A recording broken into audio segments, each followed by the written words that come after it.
All right, we're here. And a solid return to the 30. Let's get mic check, mic check. Everybody can hear me. Give me thumbs up in the chat if you can hear me. Browns get the ball to start the game. We'll see how that goes.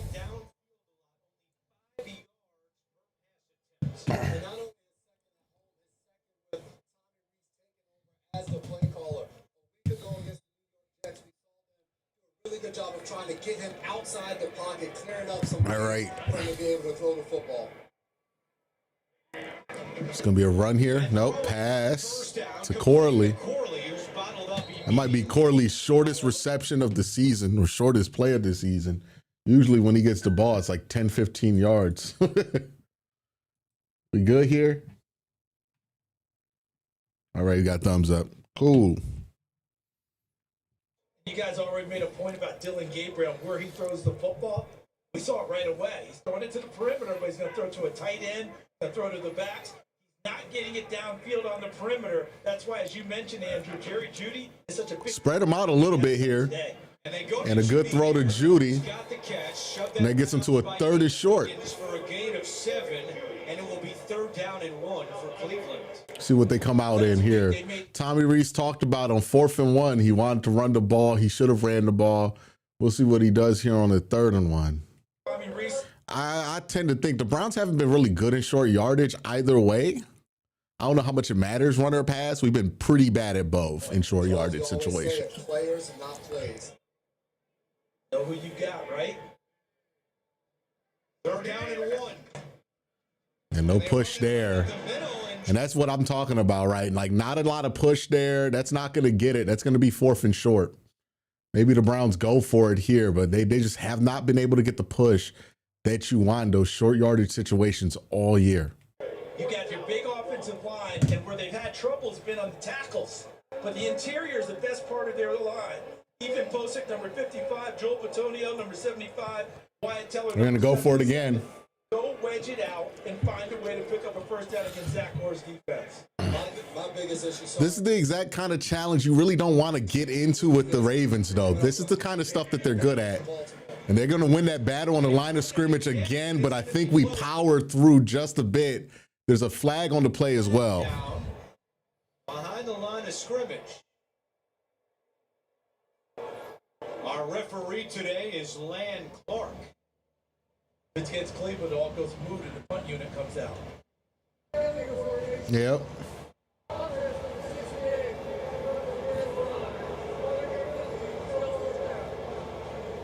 Kevin Stefanski not happy, some boos from the fans here, and now Cleveland will punt. So at the end of the line, they have their tackle right there on the left side, and there's... Yeah, Cam Robinson has to know he can't cover. Wide receiver on the line of scrimmage, which now makes it an illegal formation for the offense. Cam's a vet. He should know. He can't have that kind of penalty. They run balance to the other side, left Cam Robinson on his own on the backside. That's inexcusable to have that type of a penalty for a play that you know you're going to call in short yardage. All right, well, predictable results from the offense. Let's see what the defense does. Good punt. See if we can get coverage on it. And we don't get great coverage on it, so they get about neutral field position. By the rookie out of Colorado after a 64-yard punt. Nice punt by Bojorquez. By the way, if you haven't hit the like button, please.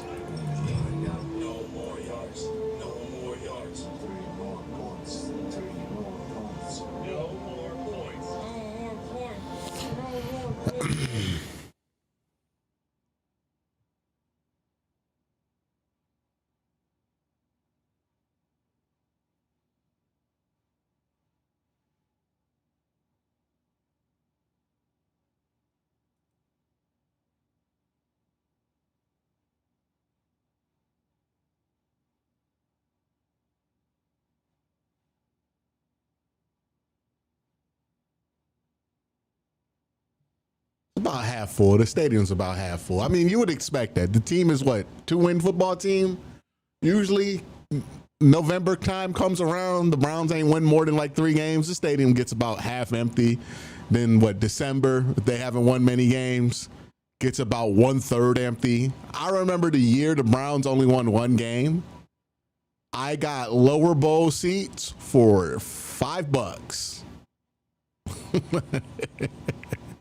That was at the one game the Browns won that year. It was like near Christmas because I was back in school from break, and they had the tickets on sale, and it was like $5 in the used market, and it was lower bowl, like on the sideline.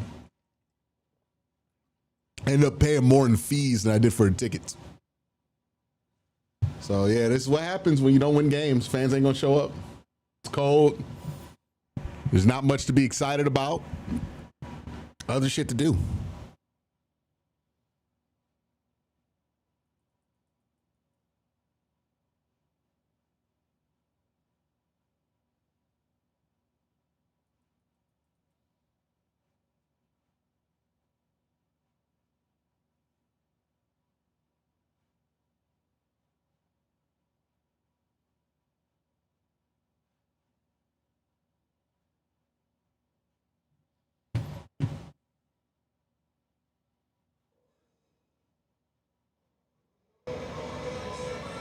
A look at some of the new inductees into the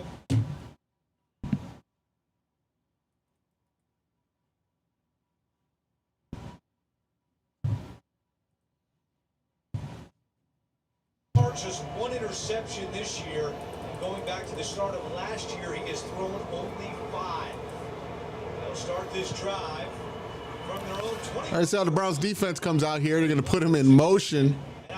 And Lamar in space. Good job with Schlesinger keeping pace with them in a tackle for Schlesinger behind the line of scrimmage. Great job. UCLA.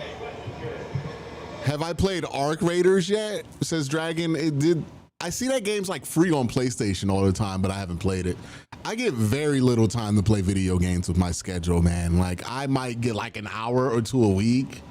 It's really tough. I don't have the time during the football season. Maybe during the off season I could check it out. On scramble plays versus zone versus man, just that connection between the two of them. All right, so after a great play by Schlesinger, 2nd and 11 for this defense. Myles Garrett gets a great get off here, but he can't get to the quarterback. Jackson gonna miss the throw to Hopkins, and we're in 3rd and long to start the game. Browns defense, you give them credit. Multiple years, even with Joe Woods, one of the things they've been able to do consistently throughout Lamar Jackson's career, this core of guys, is give Lamar Jackson problems throughout a game. You know, I can count like 1 or 2 games where Lamar didn't have any problems during it, but man, this defense is consistently, the guys on it, the personnel matchups, they are a problem for some of the quarterbacks, the 2 quarterbacks in the AFC North, right? Joe Burrow and Lamar Jackson, which is a good sign. Oh, Mason Graham with a rush up the middle, but a bad tackle underneath gives up a first down.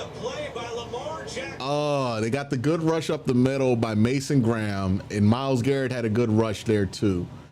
Forced the ball out early, forcing a dump underneath, but look at the tackle attempt that they get underneath. Denzel Ward, just bad angle, doesn't get a good wrap on him, and there's nobody there to clean it up. Got to slow him down a little bit more than that, right? Ravens keep the ball. And they're going to get that first down. Catch of this season. Just his 2nd touch for the Cleveland native. Played his high school ball at Shaker Heights. Jackson, and he's got Mitchell with plenty of room to run. Yeah. Mitchell with a little shove. You lose that first 3rd and 11. It's a downhill thing from there. Just short. A gain of 9. And Keaton Mitchell is a guy that they're trying to get more involved in the offense. In the last few weeks, he's starting to come along, and this was such a good play by design where Pat Ricard, the fullback, was on the left side. Now you have that Browns defense diving and going straight for him, and now Mitchell, with his speed, he's able to get on the edge and get around the corner. Really, this first down. Clark saying that replay. Yeah, they're going to give that a first down after replay assist. And it's good for a Baltimore first down. A Baltimore offense that does not have Rashad Bateman today, out with an ankle injury, and they're also missing Justice Hill, sidelined by a toe injury. Like the point you made about Ricard, Jason, because ordinarily when he's on the field, people key. All right, Derrick Henry on the field now. Ravens inching close to the 40. Put to the 50. Go the opposite direction. They're in a heavy set right now, but they play action. Good rush up the middle, but can't get covered as Mark Andrews gets into the 50 and a first down. He is now the all-time leader in receiving yards for the Baltimore Ravens. Ravens gonna hurry up here? Are they getting on the line or are they calling timeout? No, they took him off the field. Andrews in our meeting last night called him the ultimate competitor, and as Lamar Jackson predicted, he probably won't even celebrate. Got a couple of high fives, but that is it for Andrews. He's all business. Great design there to get the ball to Mark Andrews. What a career coming out of Oklahoma. And I think people liked him, but I'm not sure people knew. They're putting Zay Flowers in motion a lot, trying to test can Miles Harden move through that traffic. That's a huge part of their run game right now. So if you're watching what the Ravens are doing, watch Zay Flowers right now, right? That's a big tell for what they're trying to do. They put him in motion. This is the third time in this drive where they've motioned Zay Flowers back and forth throughout the play. And then they run the ball the opposite way of the final motion. And what they're trying to do is they're moving the slot corner out of the run fit, and they're trying to bump the Browns down. Where you knew going into a game, the quarterback was going to get the ball to them. Whether you put a linebacker or a DB, you could not stop. Haven't run the ball with Derrick Henry yet. Zay Flowers motion, they're going to run the opposite way of that motion again. Look at that. You see the Zay Flowers motion again on that play, motion to cross the line. And they're going to try to get the run action to go opposite of that. That's really a big part of what they're trying to do here. Again, watch the eyes of the defense if they show the replay. But yeah, they're Denzel Ward. They're identifying who's in slot coverage, and then they're running opposite of it. Break that record. And of course, he said, guys, he deserves it.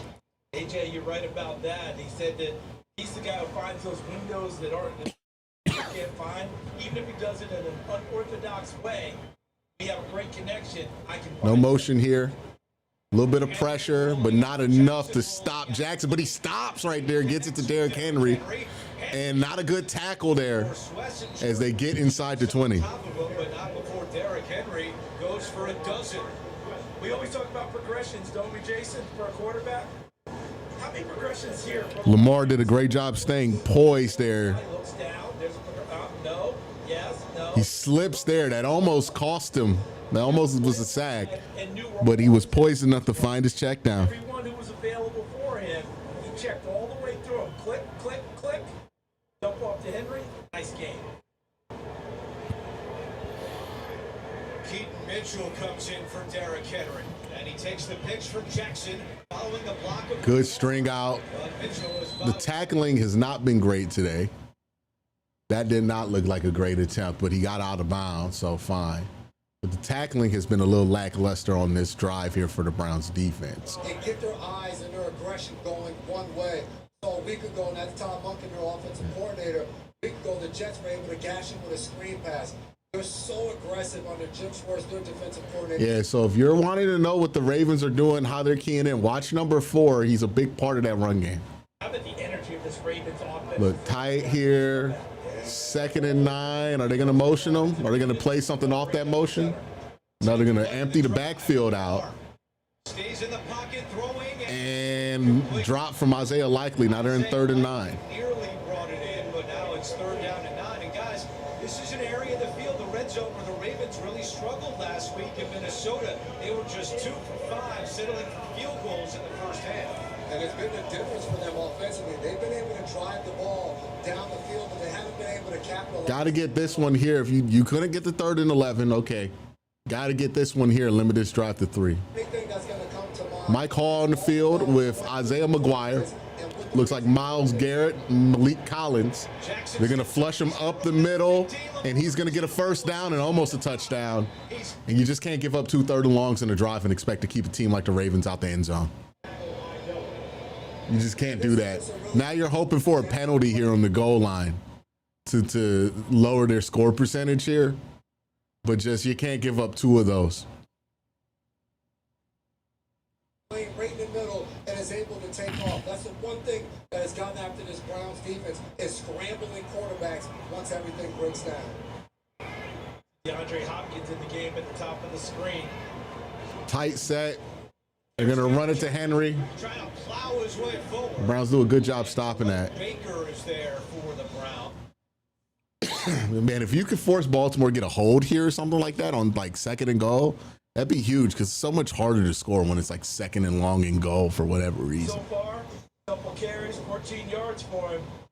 Looks like that offensive line is creating better space on the line of scrimmage for their runners. Those 23 yards, a season low back in week 2 when Baltimore won 41-17. Jim Schwartz and his defense looking for a goal line stand. It's 2nd and goal. Lamar. Not enough pressure, but good coverage on the back end. He wants a face mask, but he doesn't get it. It's going to be 3rd and goal. He's yelling and he's saying that his face mask got grabbed. Right at the very start of that route, Grant Delpit yanks the face mask a little bit, and that's what Mark Andrews was complaining about.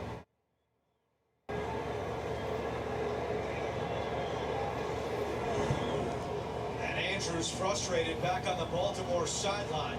Ravens. Wonder what the Ravens go to here. 3rd down. It's 3rd and goal. Wonder they play something off that motion. No, they don't play the motion. Rolling right. They just roll Lamar, and Myles Garrett gets him. Garrett is there. A sack on 3rd down. Hey, they're fortunate to hold him to a field goal there. That's his 12th sack of the year. Myles gets his 12th sack of the year. Bails out the Browns there because that was a bad defensive drive for them. Yeah, they try to move the pocket. Great coverage in the back end. Lamar doesn't see that that Denzel Ward gets beat at the very end of that route, so he moves off of him because Denzel did a good job at the beginning of that route. Gets him off his eyes off that wide receiver. He kind of holds there for a second, and then Myles, disciplined job chasing backside, as the Ravens will have to settle for 3 points here in the opening drive. And, you know, you're not going to get that many 7-9 minute drives here against the Browns defense. So when you do get one of those, if you're the Ravens, you really need to get touchdowns on those. Not getting a touchdown there is a big deal, but we got to see if the offense can make any of this matter.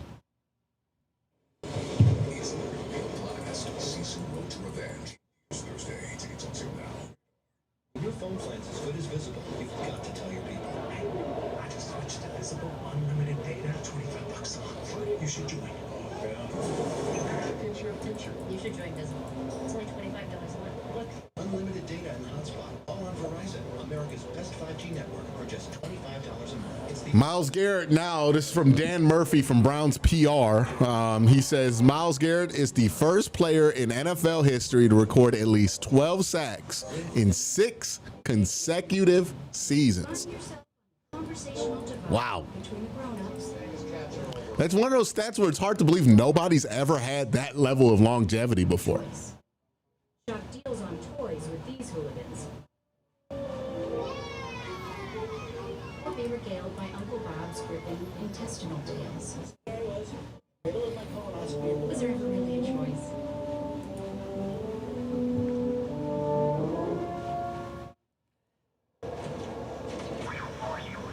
It's time for a reset. From breakfast to late night, McDonald's is putting value back on the menu. Extra value meals are back. How was Myles Garrett? Has Myles Garrett surpassed Lawrence Taylor? I can't speak to that, right? Because I would be then talking about a player whose prime I did not experience, right? I'm too young to have any real conversation about Lawrence Taylor. I can really only compare Myles to the people I've been able to watch. And I'll say Myles is up there with the greatest edges that I've ever seen. I don't know if he's better. I think determining if somebody's better is going to be really subjective. But, you know, I think Myles Garrett is no doubtedly a Hall of Famer, and he's the best of his era, and he's in the conversation. If you're, 30 like me, I don't know how many guys you've seen in your lifetime that have been better than Myles Garrett. Can't speak on Lawrence Taylor. Would be talking out my ass. Don't know much about how dominant and impactful he was in the games because I wasn't able to experience those games live. And I think that's a big part of being able to determine that is like, hey, what did the impact feel like versus looking at stat sheets 20, 30 years later. So I'm not going to really disrespect the game by acting like I can even add insight to that. But yeah, if we're talking about the best edges in the NFL in my lifetime, he's up there with those names. You know, he's one of the best defensive players in the last 30 years.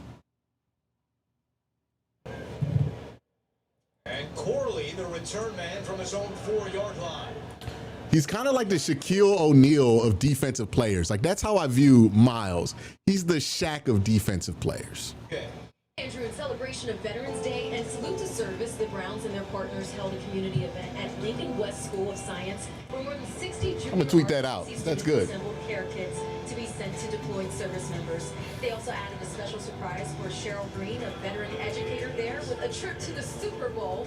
Tickets and all accommodations were provided through the Browns Give Back platform as part of the NFL Super Bowl ticket giveaway program, guys. That's great, AJ, as Judkins takes the handoff on first Oh, down. big run by Judd. A first down. Roquan Smith brings him to the ground. A gain of 13. Judkins is the engine that gets this offense going. Any and everything that they can get down the field is going to be built off of him being able to run the ball between the tackles, on the edge. He's the bell cow for this offense. The more carries he gets in production, the better Dylan Gabriel and the offense will be around him. And on the heels of AJ's story, it was Wyatt Teller. Cleveland salutes. All right, 1st and 10 here. The Browns get a good run here by Judkins. Judkins crosses across field. He has some space here as Judd's going to be able to get 7-8 yards out of nothing. He's going to have to get off the field after that run, right?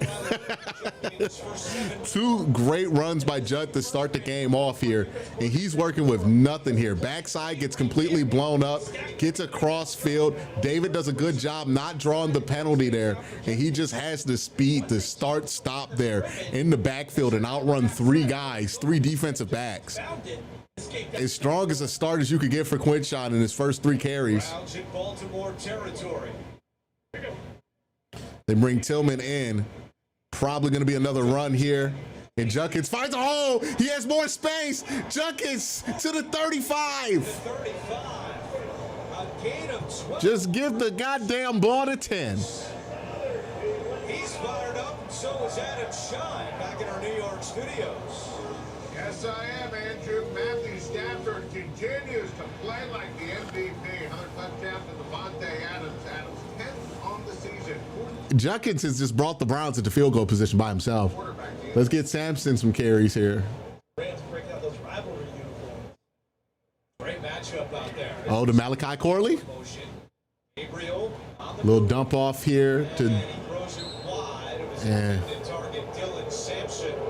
And some moves here. That's nasty. The offense is driving down the field. Y'all gonna boo this man on this first incompletion? Want to see Shador Sanders, who is yet to play this year. I think that's a part of it, Andrew, exactly what you described. I think what it is in the moment is what you see in the Cleveland passing offense is tight ends and running backs. Wide receivers aren't involved very much. The ball's not downfield very far. Almost everything's within 5 yards. 2nd and 10 here. I think these fans want to see the ball push. Little motion to Bond. They're going to run the opposite side of that motion. And a good run by Sampson. And Sampson's going to get 15 and some space there. Good run. The Browns run game starting off pretty solid here. Season-long run of 18 yards. As the Browns are driving. Charles, I think with the fans, what they better ask for is them to continue to run the football.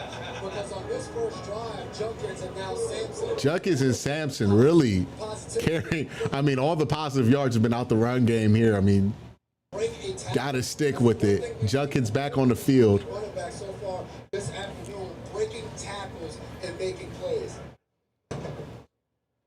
Back to Judkins.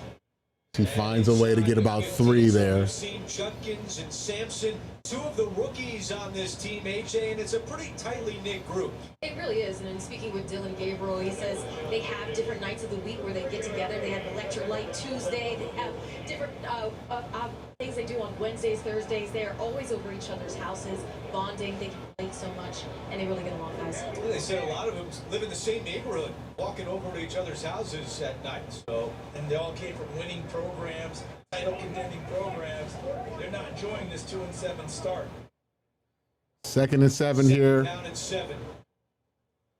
Judkins and Gilman is there. All right, it's going to be 3rd and 5. Baltimore defense. It's been a huge difference. And not only really his play and what he does. Kyle Van Noy called him a calming. Gotta throw him now. That calming presence is for Malachi Starks, the rookie next to him, of being able to have the assurance of what Who they had in the stack there? It also allows a guy like Kyle Hamilton to play all over the field where he's been closer to the line of scrimmage. Would love to get Jerry Jeudy drawn up something here on the far side of the field. Wired in a trade prior. They got Jeudy on the tight side. 3rd down and 7. Gabriel over the middle. It's caught, but well short of a first down. That's the tight end. Yeah, kick the field goal. Another rookie, but just a gain of 2, and the Browns send out the field goal unit. And again, yeah, real condensed look here. You bring in Jerome Ford, that brings it in tighter. You don't get the release that you want from Jerry Jeudy on that bottom route. So you got to just go back to your check down. Jason, you know from experience, I know from experience, if I don't have to back up playing back there, I'm a much better defensive back. Absolutely. Andre Schmidt out for a 30-yard field goal attempt. And it is good. As all right, 3-3.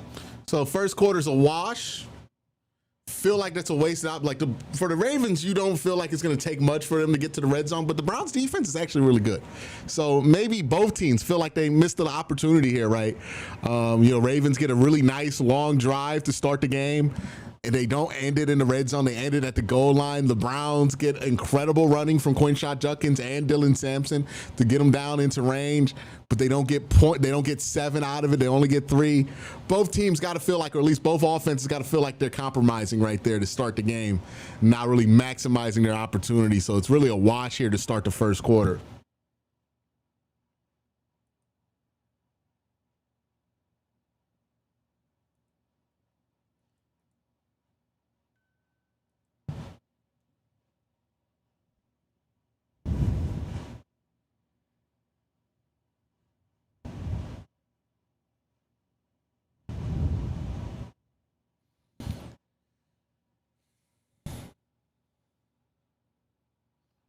Yeah, so far, about a wash here on both sides. We'll see how this second drive goes.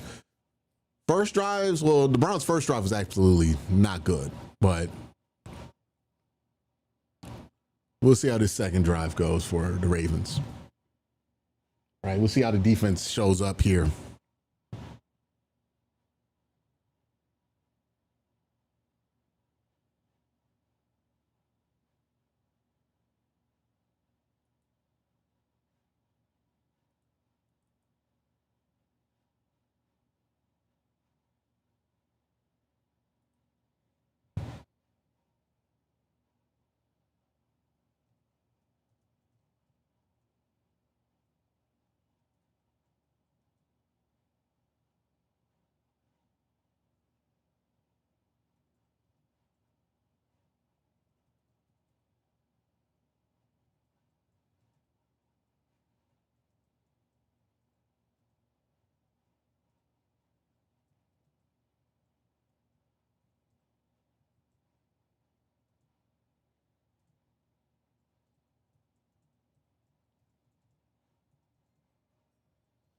Another super chat. What do you think the Browns could get for Denzel? I don't think they're going to get anything back from Denzel that's going to be satisfying, if I'm being honest with you, Tristan.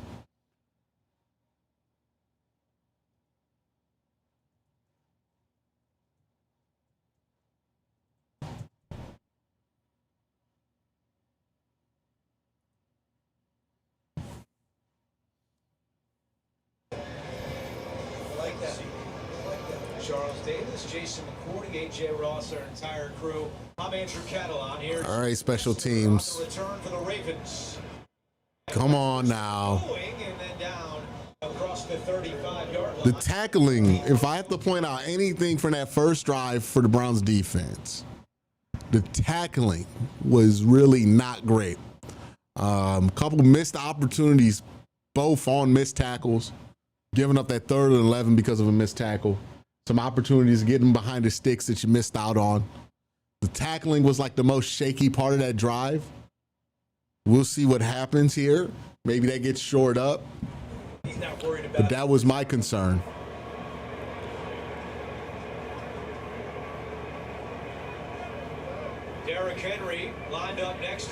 Jackson. Lamar to the air. Quick pass. He's got Andrews. And Mark Andrews puts on the brakes and picks up a first down. All right, they get 10 there. That'll put it at what? That'll put it at the 45, so they're real close to scoring range here. Right there, the Browns came with a blitz. They brought pressure. And we always look at Lamar Jackson for his athletic ability. But right now, the mental part of the game, he talked about studying what teams do against him in the blitz and what he does against other teams. Right there, sees it, diagnoses it, and gets the ball out right away to his tight end. He said especially when you play a team twice a year, you have to focus in on those blitzes. Hey, watch the counter. Watch the counter. See, good job seeing it. Good job seeing it. You saw I talked about it all first drive. Every time they run Zay Flowers off that motion, right, that pre-snap motion, they're running the opposite way. Now that the Browns have keyed in on it, watch for Baltimore to try to play something off of that on the backside of the play where he does do the motion. Now that they know the Browns have reacted to that, they're going to try to do something off of that. About how that inevitably gives you a chip on your shoulder, so at every stage of his career, having that chip, grinding that much harder, made him... So they've showed you that look in that opening script. Remember, they used that in that opening script too. That's important to know. So they showed you that motion run look 4 or 5 times in that opening script, knowing that you're going to adjust to it. I think the big play for Baltimore is sometime later in this game, they're going to run something off of that motion, expecting you to think that the ball's going to go counter to it, and then they're going to whip something across the field, maybe like a wheel route or something like that to get a big shot maybe in the second half of this game. Nameless opponents, all you see is jersey numbers. Best part about him, the game has not been too Look at that. from the word go as a rookie. 3rd and 6. Switch release here, pressure, and an incomplete ball.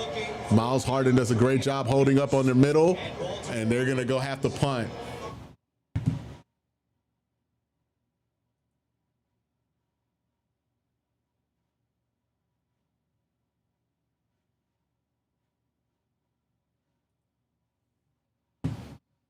Just enough in there to make Lamar Jackson almost Euro step in the pocket, try and find an opening to complete the ball down. Good set there by the defense, not letting points up there.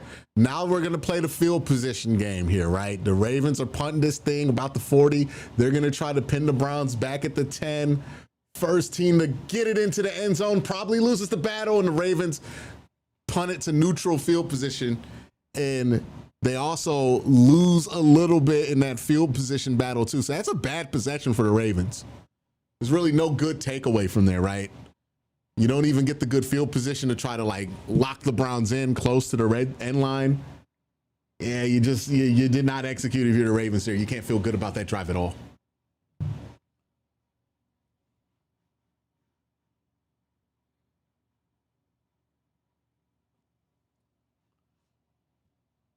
It's going to be interesting to see how these teams try to play each other. Look, when teams are this familiar with each other, you're not going to catch them off guard that often, but there are going to be some things you're going to play off of to try to get some big shots later in the game.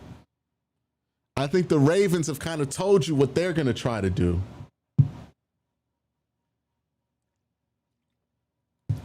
We'll see what the Browns are going to try to do here. They haven't really made anything obvious yet. And that's mainly because of a lack of execution.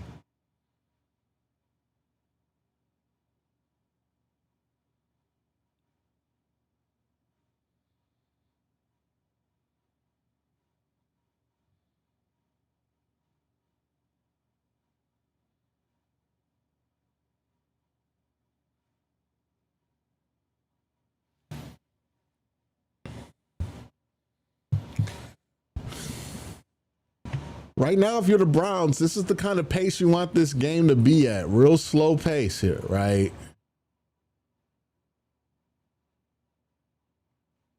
Real slow pace here. And they said Jamar Chase spit on Jalen Ramsey, but they can't have any. They don't have any footage of the spit. I'm gonna have to call cap on that. I don't think Jamar Chase spit on him. Let's get this dub. I have my ticket for next week in Vegas, Sly.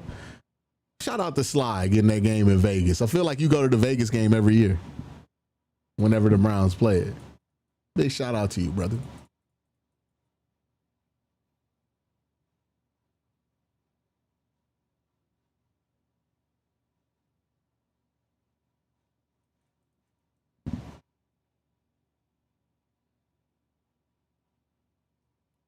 All right, brain game's back on.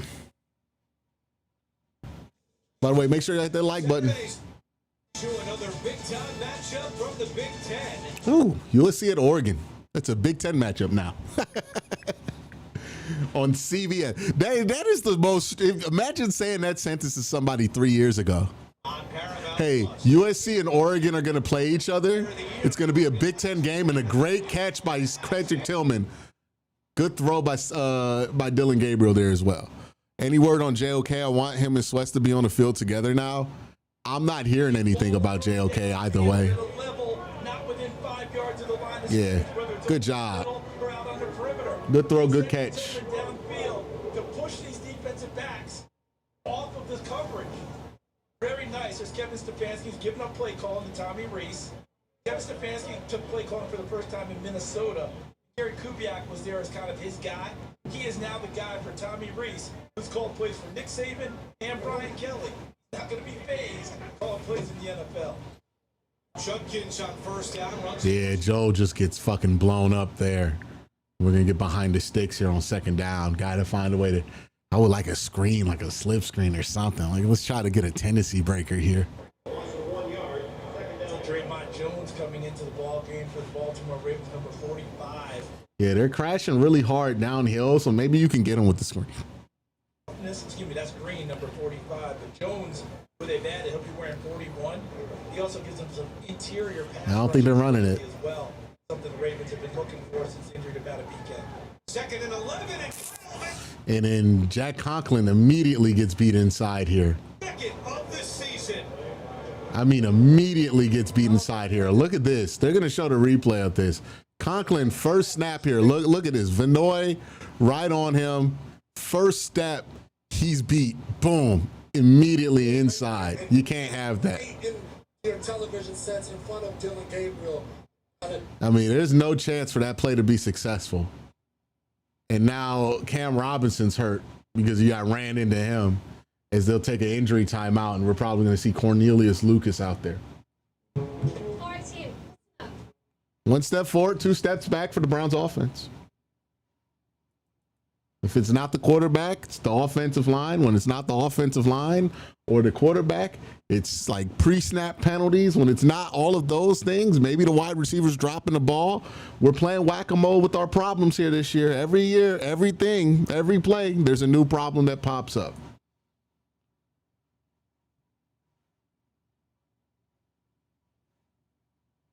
Yeah, he got beat inside, cross his chest, overset, and right into Dylan Gabriel's lap.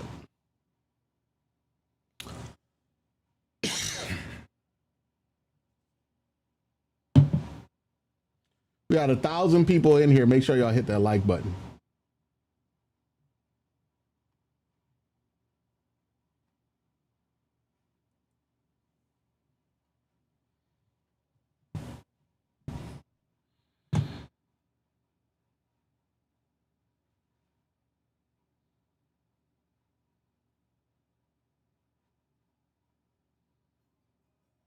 Got a super chat. I still think it has something to do with Tommy, but seeing Tillman back on the field seems to have shifted players in the right direction. Yeah, that's something I've been bringing up a very long time here. Yeah, that's something I've been bringing up a lot before, you know, that Cedric Tillman is really the only number 2 receiver that you got. So when he's out there, you can have Jerry Jeudy in a better spot to thrive. You're not using, you know, Isaiah Bond as that guy. He's in a better spot to thrive. It's a little thing, and then he can also block, which helps your run game out a little bit. It's a little thing that helps, right, put things in the right place. But it's got to be up to Cedric Tillman and Jerry Jeudy and everybody else out there to produce, especially since the Browns only run 2 wide receivers. When one's out of position, it's a big deal. You know, so Yeah, that's mattered. I think Tommy Reese and what he's emphasizing here. Okay, so it's KT Levingston and not Corn Lucas. In to play left tackle for Cam Robinson, who walked off under his own power. They might run that way 4 penalties this year. later in the game. False start. On 3rd down and 18, quick pass is juggled by Corley, and he is taken to the ground by Draymond Jones. Okay, so this could be a fine, like you can, if you're the Browns here, right, you're at the 40, you got a chance here to at least put Baltimore in really shitty field position for maybe the rest of the half if you get a solid punt here. So this is a situation where, you know, you're really going to want to have it from your punter. Yards punted away. Right. Let's play some defense. Yeah, you get a good punt here, pin them within the 10. That's probably going to fuck up their field position for the rest of the quarter. It's off the side of the leg. He's moving up for it. Oh, he dropped it. He dropped it. The Browns got on top of it, and they have the ball at the 5. We mentioned the Browns have a rookie. Well, that's even better than fucking up their field position. A rookie as well. His 2nd fumble of the year, and the Browns take over. Wow. LeJontay Wester out of Colorado just drops that ball right there. I mean, inexplicable. I mean, you're really not even supposed to be trying to catch that. You're at like the 10. And then, yeah, Grant gets on top. That's possession. That is possession. Good job by Grant Delpit. Finding ball, getting ball. There it is. Browns got to take advantage of this opportunity here. Coverage teams, Grant Delpit, a starting. Can't have penalties. Cannot get a penalty here. Cannot get knocked back behind the sticks. Cannot get a penalty. The Cleveland offense takes over at the 6-yard line. I would love us to run David across the line late and try to sneak him into the flat. See if they want to go in that direction. They stopped the play for a substitution. Clark was running in. The play's being reviewed.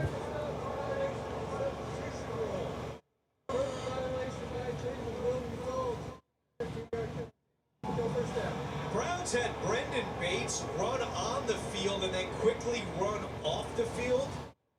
And I What? believe that's what Land Clark is referring to. Yeah, and as that play was starting, all I could think was, Land Clark, get out the way. As the ball was being snapped, that was the last thing anybody wanted to see a ref end up in the middle of all of that fray. Yeah, he almost got caught in that power. Bates has now come on the field. You Again, cannot have that happen. no penalty is Well, it said you don't want a penalty here, and you get. Your point, I'd go play action. Okay, so there is no penalty. But they're expecting Okay. maybe a handoff to Quincy Judkins. The Joku hasn't been involved yet today. Judkins. Good run.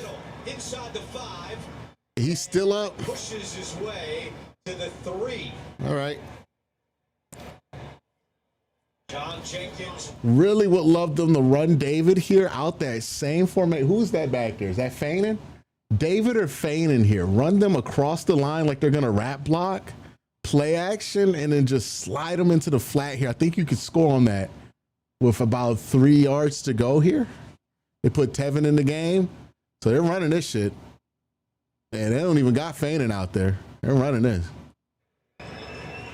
Maybe Fainin comes across the field on the opposite side here. Nope. Judkins again, and he is stuffed. Brett Urban. Yeah, I don't love just straight up running at a team when you're not more powerful than them. I know everybody who gets all excited when you're running up the middle and you want to try to power teams, but when you're not a powerful football team like the Browns, and the Browns have not outpowered a single offensive lineman all year. I mean, defensive line all year. You got to get a little bit more creative than that. I thought that would have been a great opportunity for a play action right there. 3rd and goal for Cleveland. Now you're in an obvious pass situation. Gabriel in the They're shotgun. probably going to blitz here. Gabriel eludes the rush. Throws on the run. Incomplete. Broken up by Keon Martin. And it's 4th down. Yeah, I thought he got too vanilla there. We got way too vanilla with the play calling. Too vanilla there. We know exactly. And I don't know what would have scored. Pressure, drop back into a zone. Dylan Gabriel had no options, no windows to get. Yeah, there was nothing open there. And it's like, when if you're gonna throw on that second down when you could catch them off guard a little bit, you run straight up the middle at them on second down, and you're not a more powerful football team, you're asking for trouble there.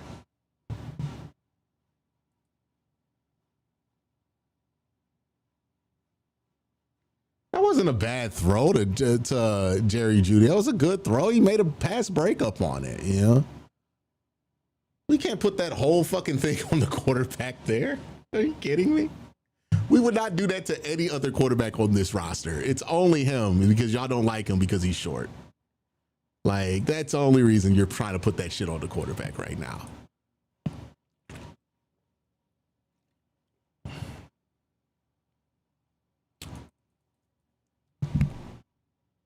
You can't be vanilla there, man. Can't be vanilla in the red zone. You don't have the strength advantage this week on the defensive line. I talked about it on that fourth and short and that third and short to begin this game. That the Browns aren't really good at that. They're not really moving bodies on the line of scrimmage. If you're not moving bodies on the line of scrimmage, you got to use your play action on second down there. You got to get them off balance, and you got to get Baltimore to a place where they don't feel comfortable attacking downhill. You know, you can't just try to overpower them when you aren't more powerful than them. I think that's what they tried to do there on second down. It's like, oh, we're going to be more powerful. You're just not.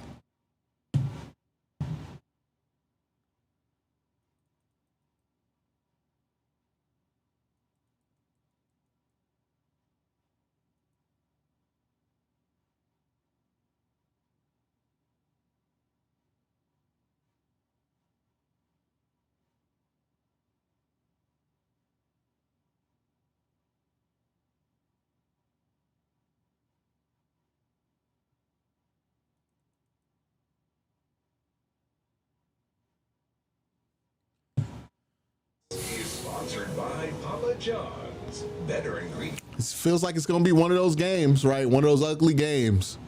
Feels like the score of this is going to be under 20 to win it. It's going to be an ugly game here because Baltimore's offense has had issues against this defense. Welcome back to Huntington Bank Field in Cleveland, where the Browns lead the Ravens 6-3. A quick injury update. Browns left tackle Cam Robinson, who we saw limp off the field on the Browns' previous drive.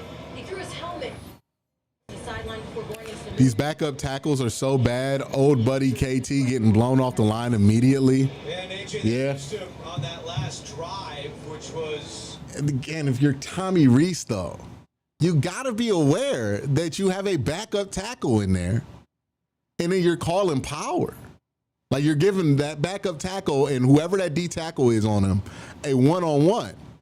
You got to be, you can't be that straightforward in that situation.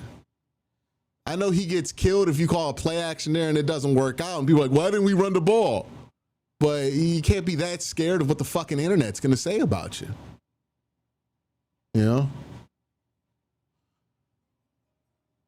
Leviston was seriously late to his block on the running play. He wasn't just late. He got blown up. Like, he wasn't pulling or nothing. He just got blown up. Backfield, what does John Harbaugh and Todd Monken call it? A quick outcome defense. You're going to know the end of the play almost before it begins by the way Jim Schwartz attacks. Let's see if Todd Monken shrinks his playbook, wants to really pound away running it, or does he expand it and try and get wider and throw the ball downfield a little bit more? Play action on first down. Lamar. Pressure. Myles Garrett again. Sack number 13. He might get the record this year. And he has 13 on the year. He might get the record. And I think he owes his coverage guys a little down for this one. Whew. My God. He just put Rosengarten in the fucking dirt. Which means that downfield, Lamar Lamar Jackson's not And then he suit flexes Lamar Jackson there. Coverage must be good enough downfield KT making me miss Jed. to make the play come to a I think you just forgot what Jed looked like. It was very similar. What do you see when you look across the line and Myles Garrett is there and he just shook his head and said, "What don't you see?" A loss of 9. Oh, screen in the air, intercepted by Devin Bush. Devin at the 10. You got to score, Devin. Stay on your feet. Touchdown. A pick 6 for the Cleveland defense. Go for 2? Go for 2? I'm not really like super high on our goal line play calling here, but you might want to go for 2 here. Charles, we talked about creating chaos. Those first 2 snaps were an exact example of that. A sack on the first one. Right there, throws a little high. Keaton Mitchell should have caught that. Bounces off of his hands, and you see right there, Bush does the rest once he catches the football. But this is a defense that all game long, no matter what the score is. Hey, the Browns defense and special teams being super opportunistic here. About it. Disguise is in the second. We just kicked the, yeah, I don't blame it. If we had a better offense, I would want to go for 2 there, though. Bush, that's his first interception in 6 years. First time since 2019 with this team. That's huge. That's huge. Look, I think 20 points can win this game today. The way it's been playing out in the first half of it. Now you're only asking your offense to put up, 7 more points? That's huge. That's huge.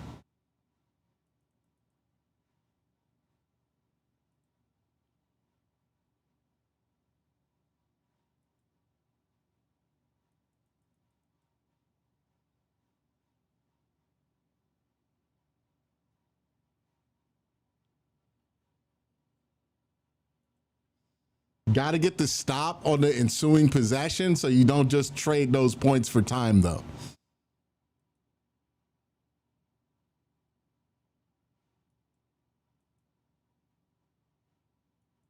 Yeah, Miles is doing a great job leading this defense. I was really critical of him after the Pittsburgh game this year in Pittsburgh, but got to give credit where credit is due, man. He has definitely stepped up his leadership game. I'm glad our kicker bounced back from week 1. Shambles, good for him. Nirvana fan 09. Yeah. Look, this is why it's good that the internet, the reactionary internet, including myself, don't run the Browns, because I would have cut the dude after week 1. And we probably would have missed out on a good kicker.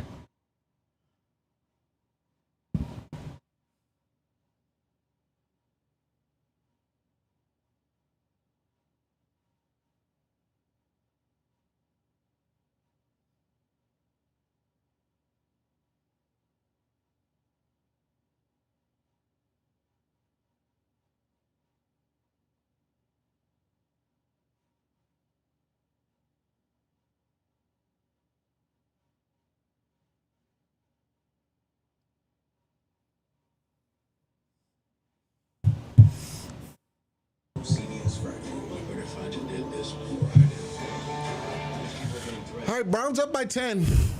If the defense can get a stop here so that the possession is the ball, Browns have the ball with 10 points up, huge. Absolutely huge.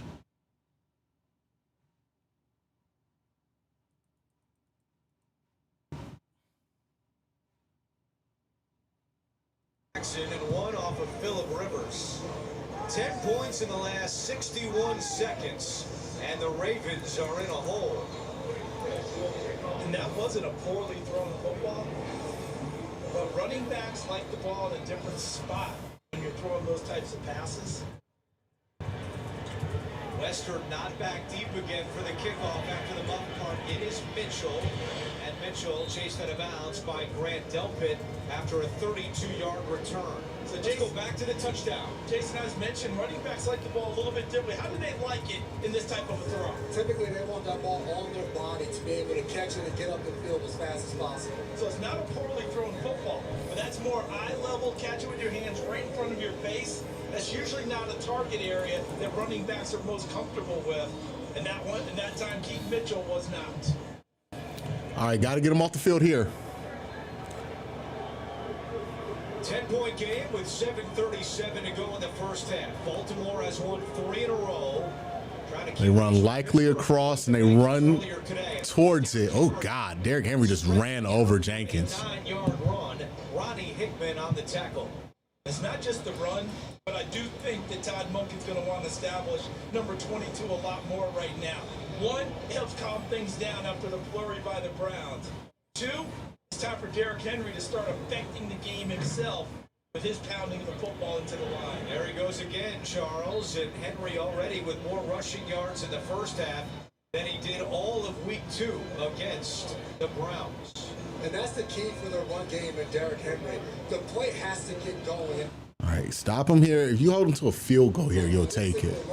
Guys penetrating, But in the back, if you could stop him on this set and make it so they don't get points. gotta get him before he starts. Once he gets going downhill, he's almost impossible to be able to get down.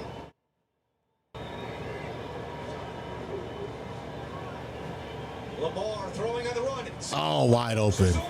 Zay Flowers cuts it up. Cannot do that. Caught from behind by Denzel. Because basically, if you give up a touchdown here, all you did was trade points for time. 5 yards. So how does Derrick Henry help an offense? You saw it right there. Lamar Jackson, one of the best quarterbacks comes to the play action pass.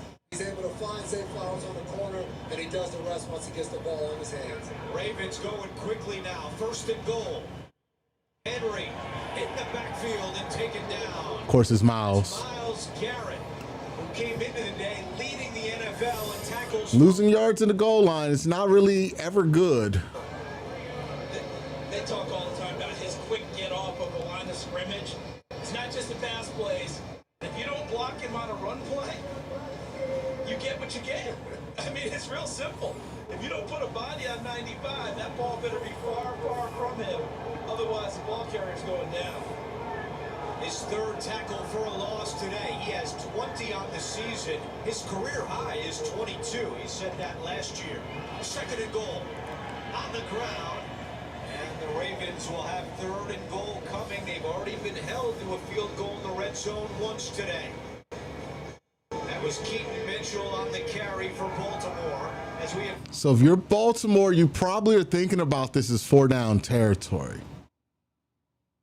And go to crossing routes and try to be able to stretch this team horizontal. Why do they run with Lamar here? Try to get Lamar's 2nd rushing touchdown. Lamar Jackson's hands. Mitchell's in there. They don't usually run that read option with him. and movement up front. That's going to be a 1-yard penalty. Cleveland. Cost themselves a game last week on movement up front on a crucial 4th down in New York.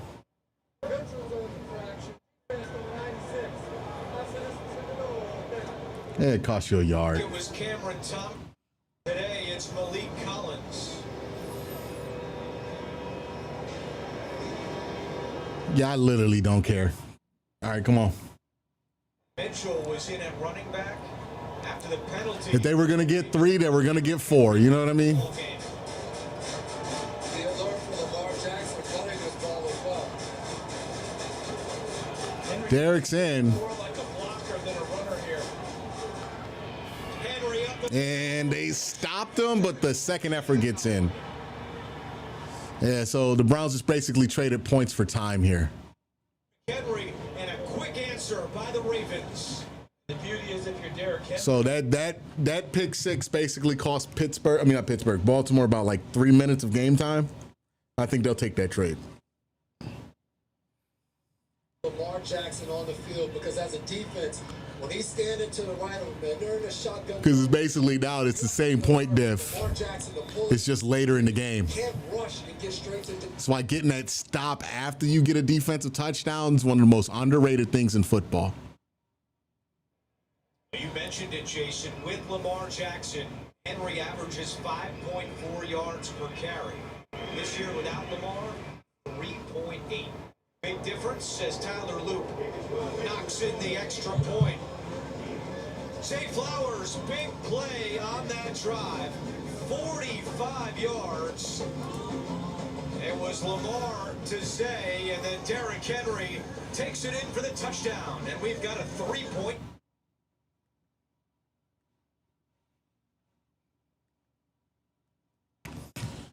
All right, yep, 3-point game again.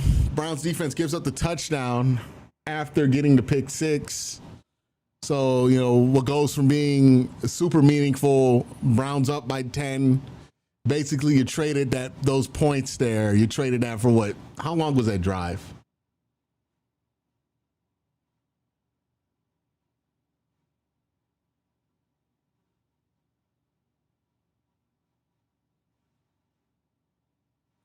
How long was that drive?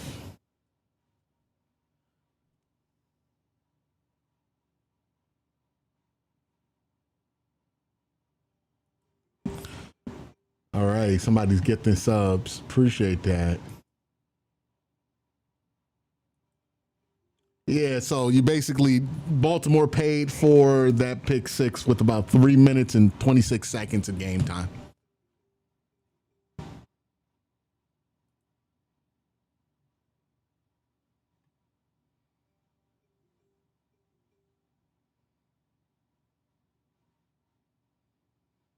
Appreciate you, Sly, for gifting the subs. Ugh.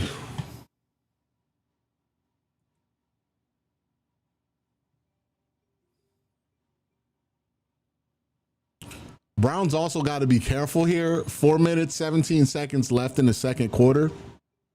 They did not win the toss. They got the ball first. So Baltimore also gets possession after this half.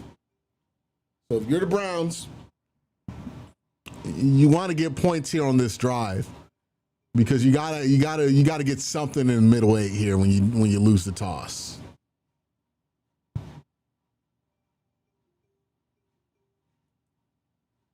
No, I have not played the new Call of Duty.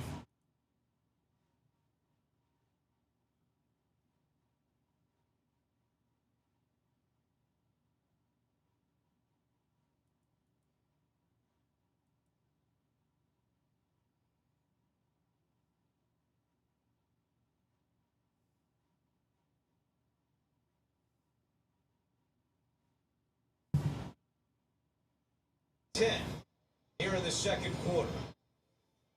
Sampson and Corley, the deep men for the Browns, as Luke boots one. It'll be Sampson from his own 1-yard line. Sampson spun down at the 30. Gotta get something here. And the Zay Flowers play a big part of that drive. Need points here. Set up off of the good runs by Derrick Henry. So now when they go play action, they're able to fool the DBs. He gets behind them. And then Zay Flowers so good with the ball in his hands. Comes back and Zay Flowers, the little guy, pushing Derrick Henry in the end. Defensive special teams 13. Kevin and Tommy 0. No, they got that drive. The 3 points they got, I think that was them. The beginning of the game. In for Cleveland with 4:12 to go. I think Joe might have moved early there. Running to the left side. He gets to the 34-yard line. 10th carry already today for Quincy Judkins. Been an interesting game thus far in terms of defense. All right, got ahead of the sticks here. Got what you wanted. Name we haven't called. Kyle Hamilton. And he has an effect on a game so many different ways, but so far with the But they're doing a good job of keeping Roquan out these rush lanes. Insert himself into the middle of the action, although I wouldn't expect that to last the entire game. Second down and 6, Judkins. And All right, second and 3rd and 5. Got to be a little more creative than this. Kyle Van Noy told us last night that the Ravens wanted to do. Stop the run, make the Browns beat them through the air. To that point, when you do that, it allows their pass rushers on the outside to pin their ears back and get after Dylan Gabriel. The main thing in doing so, keep him in the pocket. He's a smaller quarterback. You crush that pocket on him to force him to have to throw over guys. It makes it extremely difficult, and now guys in the back end can make plays. This Browns team needs this first down. They got to help their defense out a little bit, give them a little extra rest. Hey. On third down, pressure coming. Gabriel stands in there. Just run. The scramble. Hamilton chasing from behind. And then is that late hit? Gabriel out of bounds. Trenton Simpson escorting him out. Fans were looking for a late hit, but no penalty marker. So Ravens did a really good sim pressure there. Brings everybody to the line of scrimmage. Brings everybody over. I think it confuses Dylan. He doesn't really know what to go off of it. And then, he gets flushed to the side of the play with no routes there. Here comes Simpson, 32 in white. He's making the play as he's going over the sideline. Touch his leg. Yeah, I'm good with no flag. Yeah, I'm not in love with that play call there.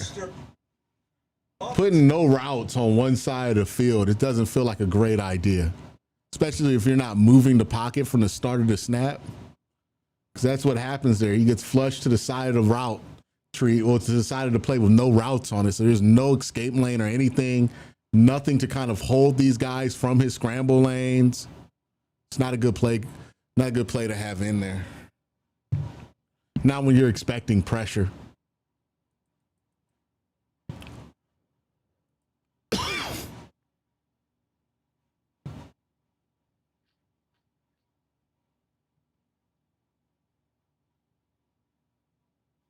Oh, wait, we got 4K video at the spit? Oh, he did spit in Ramsey's face. Oh my God, Jamar Chase spit in Ramsey's face. Like clear as day. Somebody got 4K footage of it. I'm gonna retweet it on my Twitter.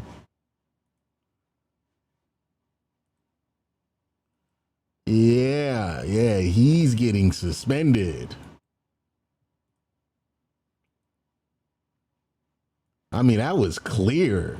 There's no way you could say that was not intentional. Shit don't leave my mouth that's crazy.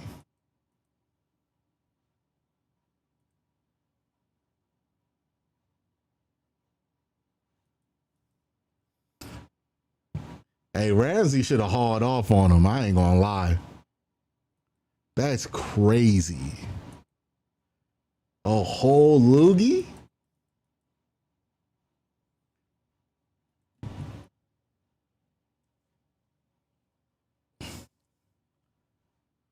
Ooh, that's nasty.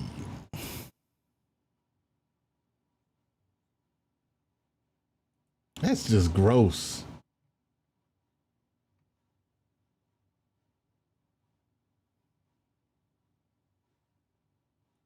Yeah, man, I've talked about it. I'm tired of bringing it up, but the Browns' issues on offense, I mean, it's not just that quarterback's not good. I'm not going to argue that Dylan Gabriel's been amazing at quarterback or even good or even like normal. He's been bad, but there's not really a lot there to salvage with what the Browns' offense has. And I think that's the bigger problem at play.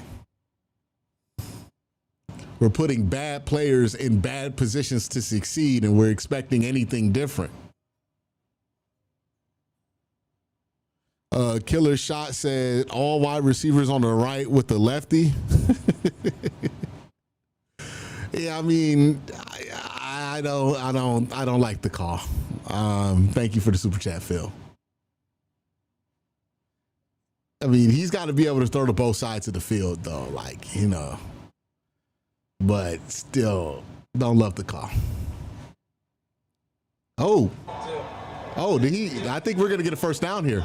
Big kick by Bojorquez, and Lester watches it bounce at the 2 and go into the end zone. We're getting the ball back. And could this work for the Browns? Good. Bubba Ventrone, It's a first down. It's 5-yard penalty. He could use some good fortune right now. Last week was a tough one. Browns offense is coming back out on the field. Land Clark and his crew trying to sort through the penalty markers down. I don't know what's here to discuss. He was clearly in the neutral zone. Killer penalty for Baltimore committed by Jake Hummel. Yeah, Baltimore was about to have the Browns right where they wanted us. Number 35 backup linebacker. Yeah, I mean, there's no way that's not a penalty. On getting the second one in this series this game, and instead turns the ball back over to the Cleveland offense. So the Ravens have now muffed a punt and jumped off sides on a punt, allowing the Cleveland offense to come back out onto the field with all 3 timeouts. Gabriel from the 41. I wonder if Njoku was supposed to leak out and couldn't get there fast enough. Maybe. Good throw, though, to Cedric Tillman. Awuzie on the tackle after a 27-yard pickup. I love that play. Charles, you've been asking for it all afternoon. Throw the ball. Yeah, good play, good throw here. The screen to Corley on the left, and then sent 2 guys vertical. Pinpoint accuracy right there by Dylan Gabriel. Fakes the screen and then hits it right over the middle. On a 1st and 10 situation where Baltimore is probably expecting a draw or a screen to start 2 minutes. All right, nice spread out. Pass of his career. I'll put the sniper scope on. High ball, but good catch. Don't move. Get the forward progress. Clock will continue to tick. A 5-yard pickup on the play. And Taking the timeout? We'll call it timeout. Okay, they're taking the timeout. 1:09 to go. We'll be back. All right, real quick as they go to commercial, let's look at the sleeper picks of the week. Let me switch out last week's picks.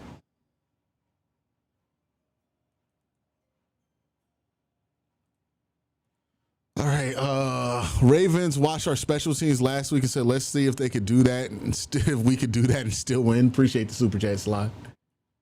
Our picks of the week here from Sleeper. If you want to join the fun, you can use the promo code WORSTTAKE, get 100% match on up to $100. Right now, we have Lamar Jackson getting over 250 total yards. We have Jerry Jeudy with an anytime touchdown. I know that's risky.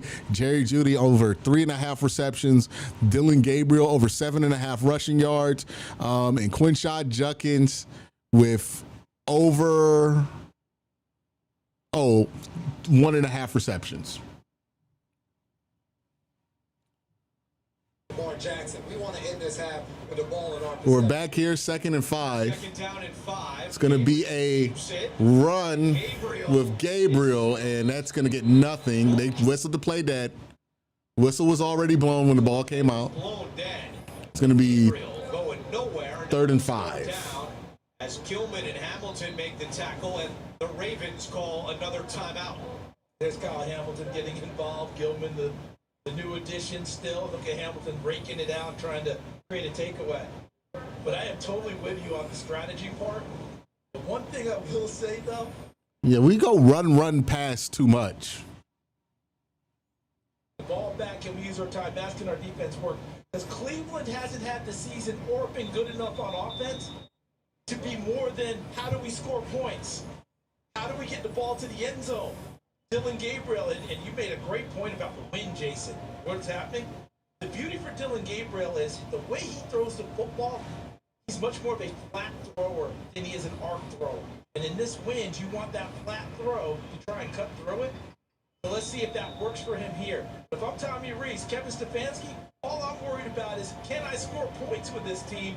Not too much extra strategy for my offense. We haven't had enough success so far this year. 3rd down and 5. Gabriel fires. The wind got to that one. That was a low throw. More boos come out along with the kicker, Andre Schmidt, as Cleveland is now 0 for 6 on 3rd downs. Charles, to your point, with the way he throws the football, part of the issue is the majority of the passes are less than 10 yards. So there is no throwing it down the field. And this is something that Dylan Gabriel has dealt with this season, where throws are off, either a dirt too high, just comes out of his hand wrong. from the pocket, and right there. That's the thing with Dylan, since he's so small, right? He needs his entire body to get behind every throw that he kicks. And when his body isn't behind every throw, and I don't know if Shedeur is going to have the same issue or not, because Shedeur is very similar, where his mechanics have to be complete for him to get the drive on the ball that you want. But for both of these quarterbacks that you have left to play, they need everything to be clean to get a clean one off. And that's just going to be a limit in the NFL, right, on what you can do. When you can't be a little off in your mechanics and still get a good ball out. And that's why the size and the brute ability to just throw a ball has so much play with scouts, because if you can just get a good ball off from a different arm angle without having to have your feet be perfect, that makes a huge difference in what your consistency is going to look like. Ray Rag says this should be a blowout, but this offense sucks so bad. Well, it shouldn't be a blowout because we know the offense sucks. You know what I mean? Like, if we were a better football team, maybe it'd be a blowout, but then we'd be a better football team. So we wouldn't be this team.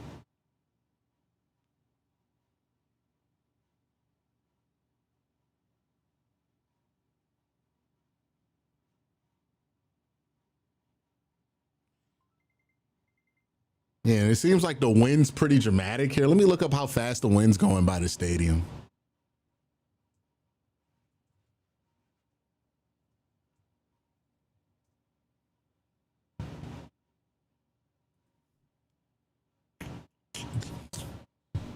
Let's go Burke Lakefront near the stadium.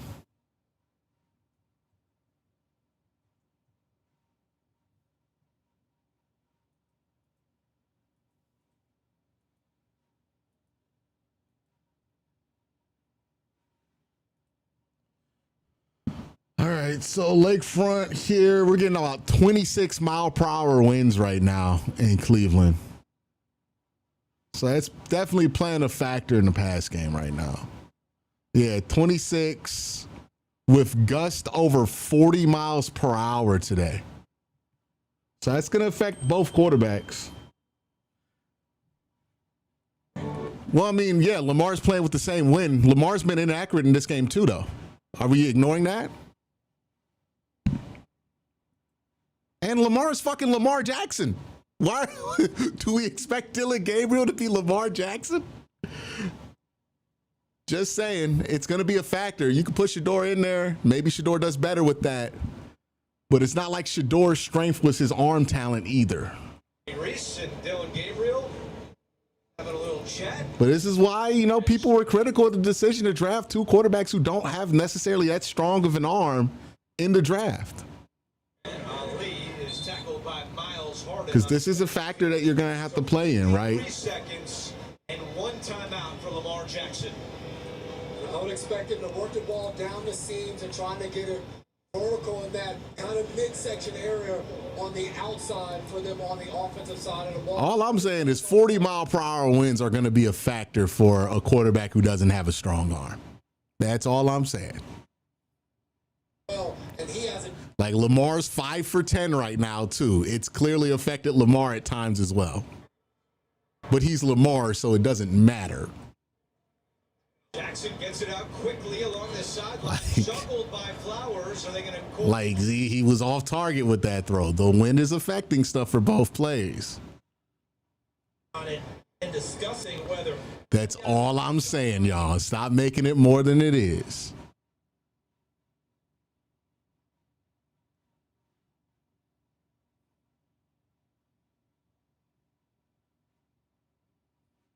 Sure that no catch was given. Second down and 10.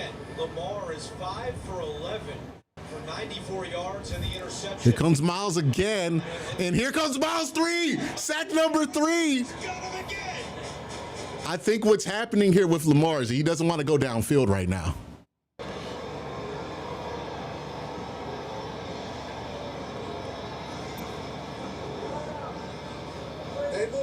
Garrett around his defensive line, and right there he gets past the quarterback.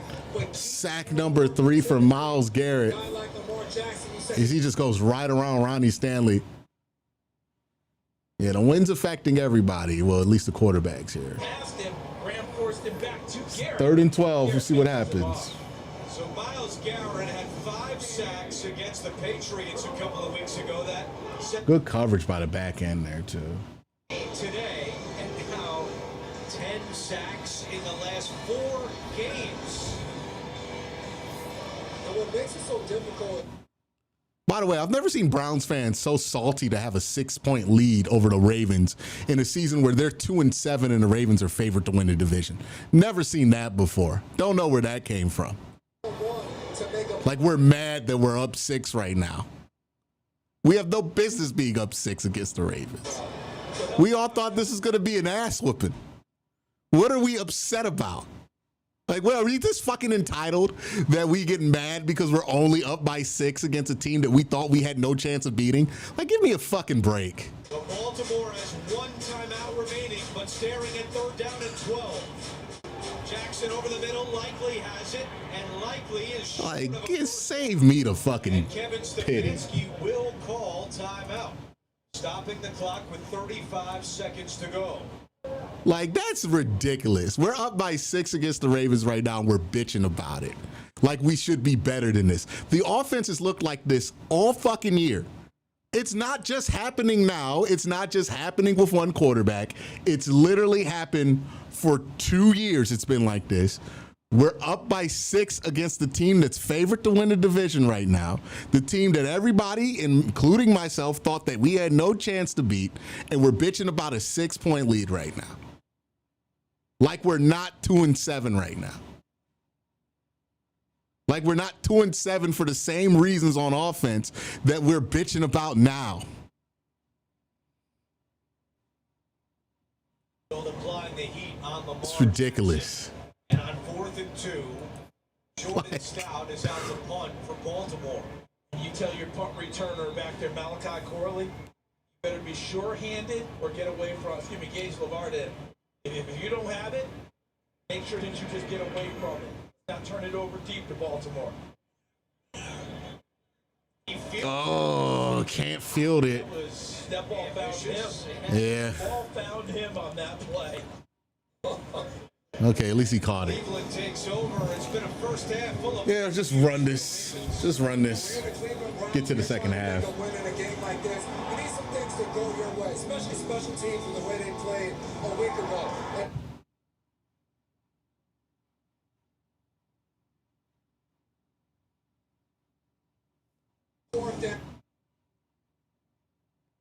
Like, we've watched this team be bad all year. I'm not about to sit here and be upset that they're only up 6. They've only been up, like, they've only had like 5 leads all season. I'm not going to complain about where they come from and how big they are. The running back, he takes the handoff. It's smart not to get these carries to Quincy. Like, either side will call timeout. Yeah, just let it run out. Myles Garrett with 3 sacks in the first half, totaling 18 yards lost. Someone said it should be more of a lead if our quarterback was remotely decent. Who's the decent quarterback to the Cleveland Browns? Who's the proven commodity at quarterback right now that the Browns can play right now? Somebody in chat tell me who that guy is, because it can't be another rookie. Is it another rookie? Like, I'm serious. Is it another rookie? Is that what we're saying is the proven commodity behind Dylan Gabriel right now? How do we know it's not going to look the same? What gives us any proof that it's not going to look the same? We have more evidence that it probably will.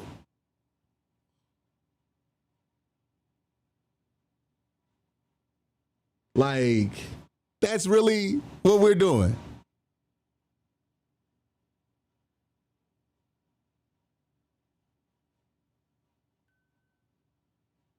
Ridiculous.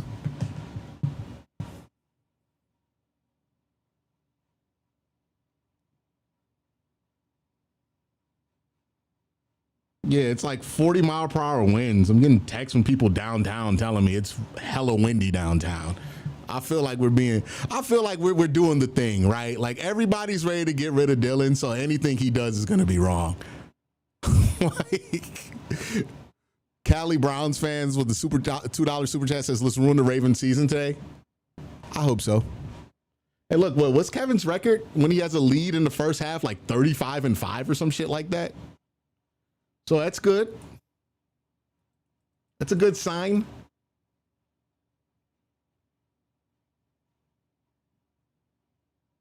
Right now, what was 16 points? What's the score right now? Yeah, 16 points.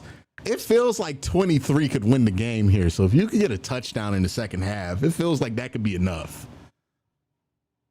The Ravens have been struggling on offense. The wind is really killing the passing games for both teams right now. The Browns don't have much to really lose there with their passing game. But both quarterbacks, I mean, putting up pretty putrid numbers here. Lamar Jackson, 6 of 12, 104 yards, 3 sacks, and a 45 rating.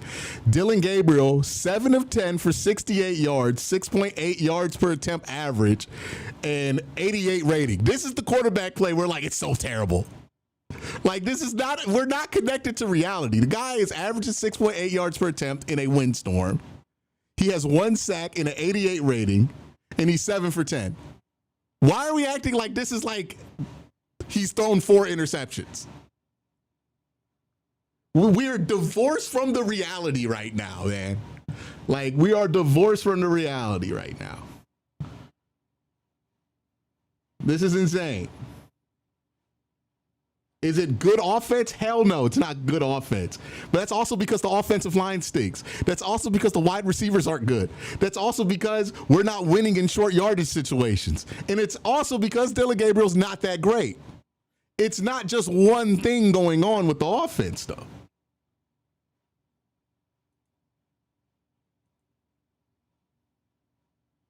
Yeah, it's what, 35 mile per hour winds right now, 40 mile per hour gust? That's a windstorm.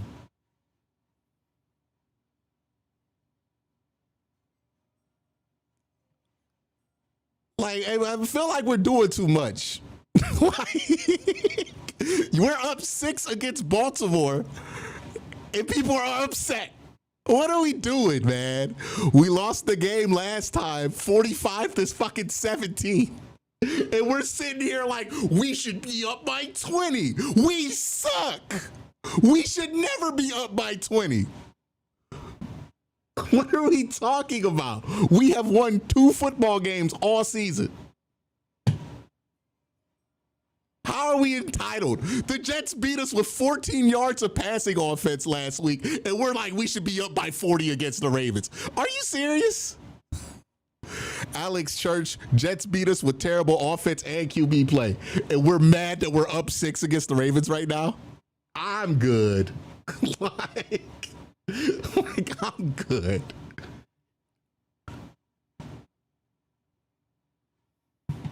That's insane, man. Like, I'm dead serious. He's 7 for 10 of 68 yards. I was listening to chat. I thought I was going to click on Dillon Gabriel's stats. It looked like he's 3 of 10. He's 7 of 10 for 68 yards, 6.8 yards per attempt, 1 sack, and an 88 rating. He has a higher rating right now than Lamar Jackson. He's not been terrible, okay? Like, come on.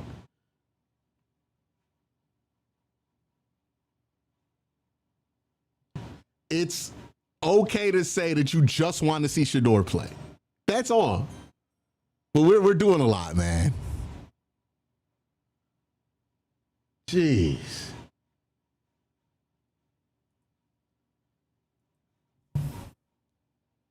We're up at halftime and people are fucking mad against the Ravens. I'm so tired of it. Can't wait to move on to a new conversation at quarterback. Like, get rid of both these fucking guys in the offseason. I don't ever want to talk about Dillon Gabriel or Shador Sanders ever again. I'm so over it, dude. All right. Ray Rag says, I just hate that seemingly we found a way to play good defense on the Ravens and consistently we have good offense. Find a way to let's pull this out. Yeah, I think, the defense really done a good job putting points up. Got to get more opportunistic on offense, though.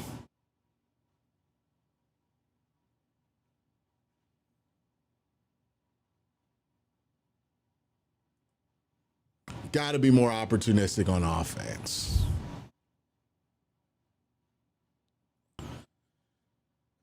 Because that's really where the opportunities have been. You would like to have at least gotten 1 touchdown in this game that's been offensive. You haven't been able to get that. That's the part that stinks.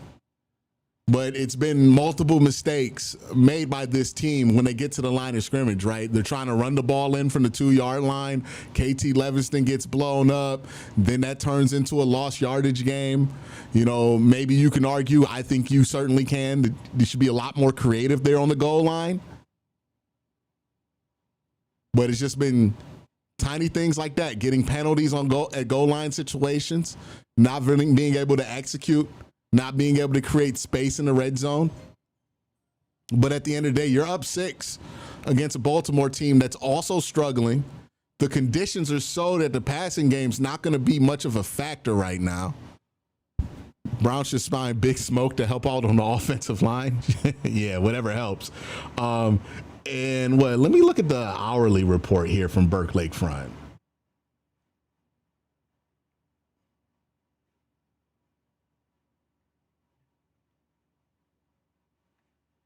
If they got it. Do they got the hourly? Yeah, they got the hourly right here. I applaud you, Q. Being level-headed Browns fan is hard to do. Thanks for keeping us grounded. I appreciate you, Bradley. So right now we're going to have wins 25, 25, 21, 24. So that's consistent wins. The gusts are at 40 miles per hour right now. And it will be like that until the end of the game with no rain coming. So this is going to be one on the line of scrimmage for both teams here. I just want the Browns to win. I don't care who the quarterback is. I appreciate that. Yeah, so I think this game's going to be one on the line of scrimmage. There's a lot of wind there at the stadium. It's only going to get more as the game goes on because the winds are supposed to go higher and higher.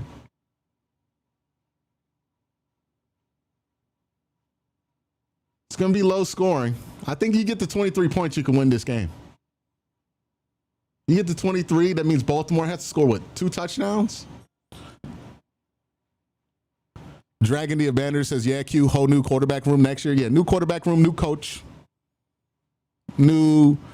Just new. New quarterback room, new coach, new offensive lineman, some new wide receivers. Let's just get the funk of the Deshaun era off of us because it still smells of Deshaun Watson here. We need to sage the quarterback room. I'm so tired of it. We should put Miles at QB. He's got this. It wouldn't be a terrible option. It really wouldn't be the worst option in the world.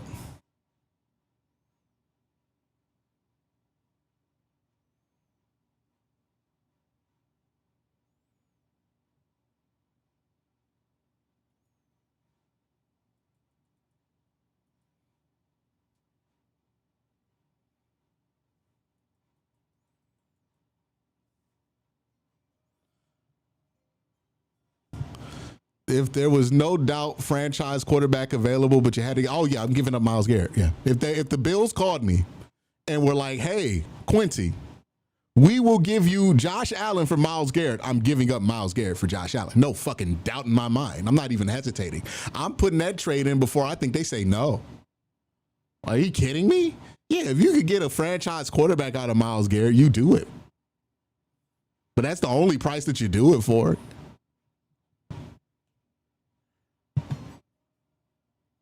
I don't think the Dolphins are the team. Okay, I didn't have the Dolphins as the team to turn it around after our game. Yeah, did they win again? I did not watch the London game. They won again. They're 4-7 right now. I thought they would win more games than people thought. I thought they'd probably get to like 6-7 wins. They look like they're on track to do that. Like, Tua's a bad quarterback, but he's not one of the worst quarterbacks in the NFL. Like, he's certainly mid-level. Why is the defense so much better at home? I have no idea. I used to think it was bullshit that they weren't good on the road, to be honest with you. I thought it was just like, oh, Joe Flacco was throwing more picks on the road. But I don't know, man. It must be something about the travel. It's like the offense pisses him off more on the road. I don't know what it is, but this certainly looks different. I can't explain it. There's no logical explanation for that, but it is a thing.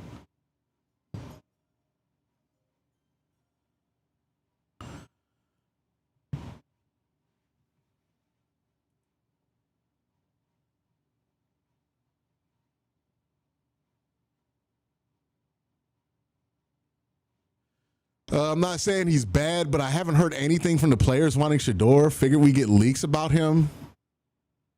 Let me get to the rest of that super chat.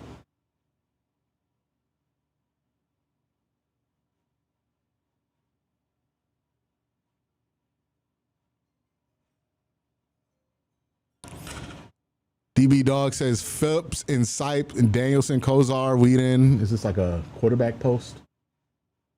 Okay, so Ray Rag says, I'm not saying he's bad, but I haven't heard anything from the players wanting Shedeur. I figured we get leaks about him if they wanted him over Dylan. Yeah, that's the thing. That's something that's been interesting to monitor. Maybe it's just not coming out yet because they have a good cap on the locker room right now. So I don't know if it's an indicator either way. But I will say this.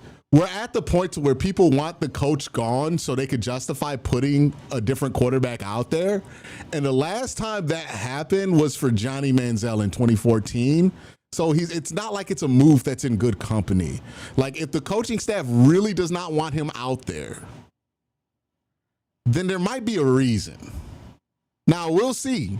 If he goes out there and balls out, then yeah, we're going to look at the coaching staff funny, but they're going to get fired anyways. But there might be a reason for it. You know what I mean? Like, I wouldn't just assume that it looks way better.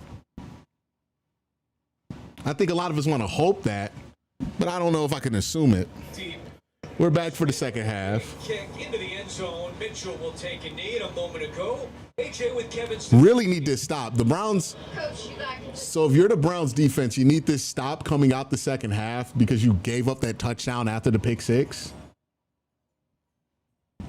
Under Kevin, we didn't even know the offensive line coach was fired last year, right? Like, that's why I'm saying, Sly.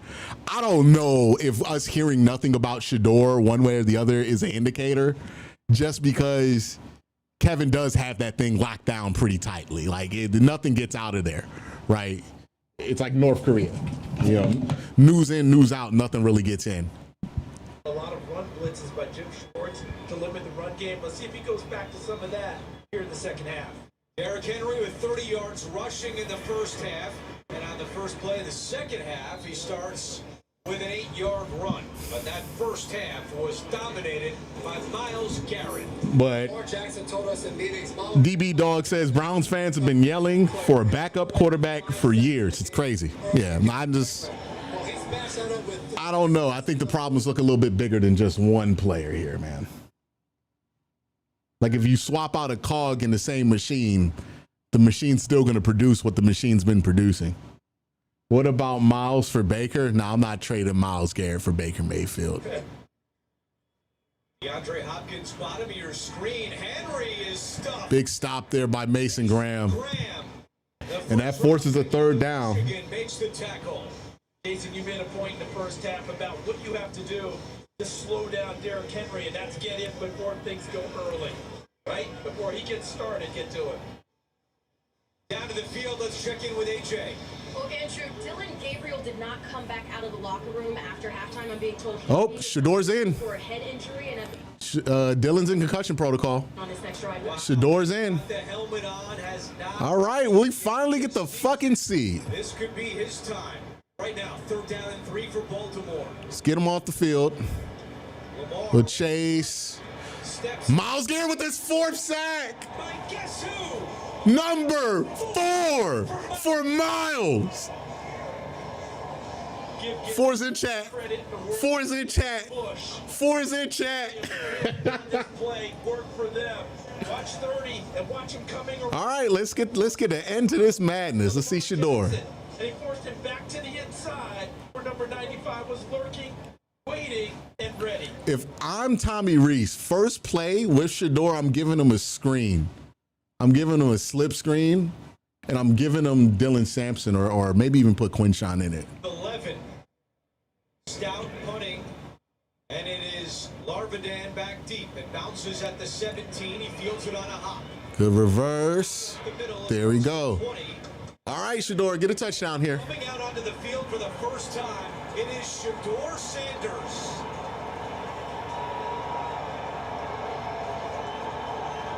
Hopefully let's get some juice for the offense here.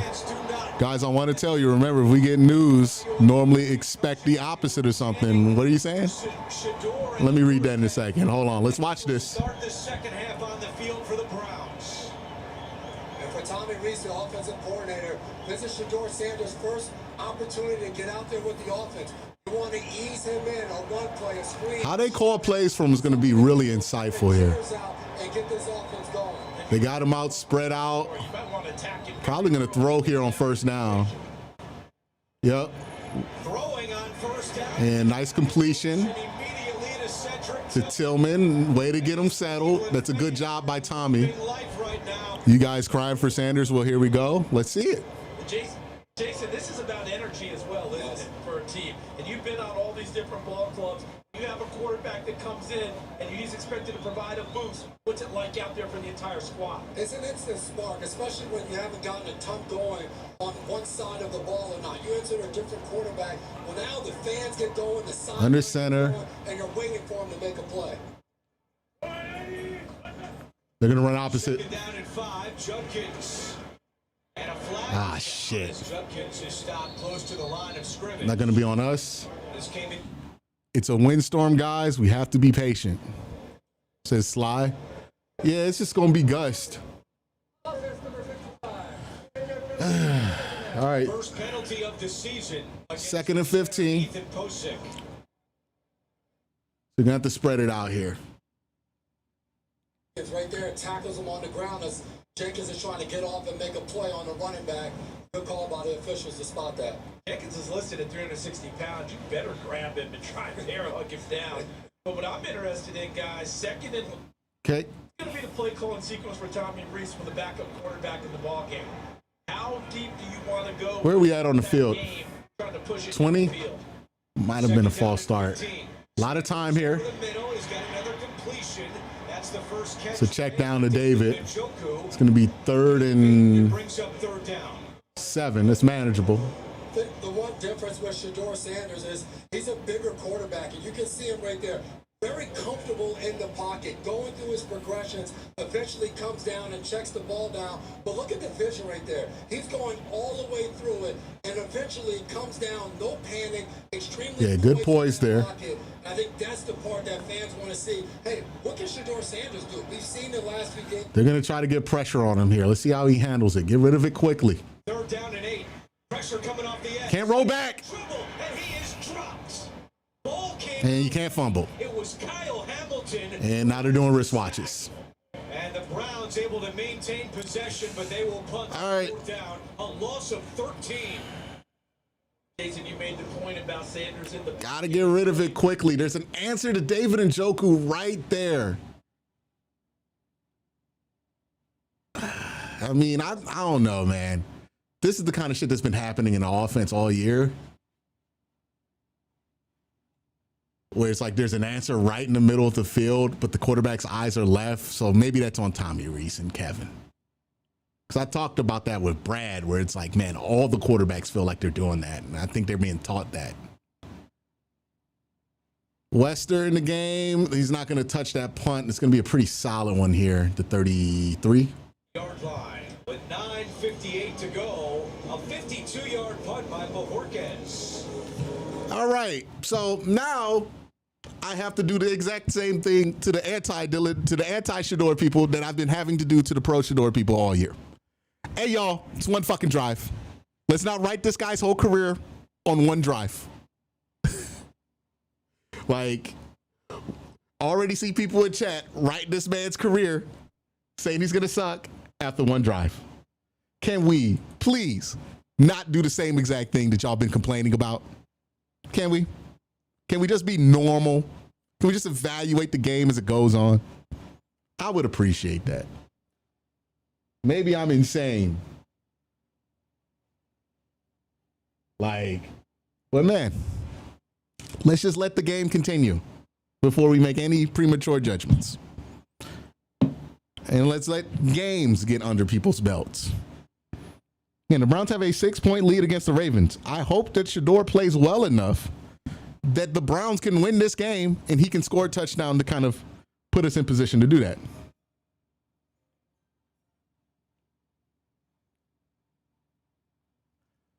What happened? Problems bigger than just the quarterback?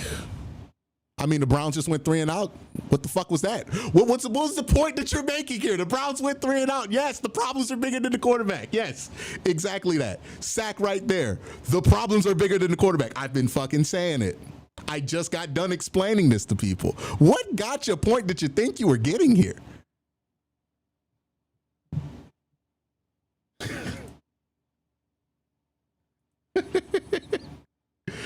Literally just got done explaining that. And then somebody goes, well, you said, yeah, dumbass. I said that. You didn't listen. That's not my fault.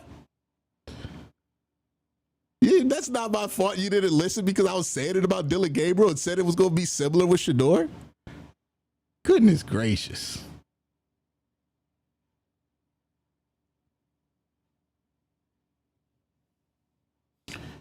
Hey, he got through the offense. So I would say for the first drive, you didn't really get to see much. He checked the ball down twice, right?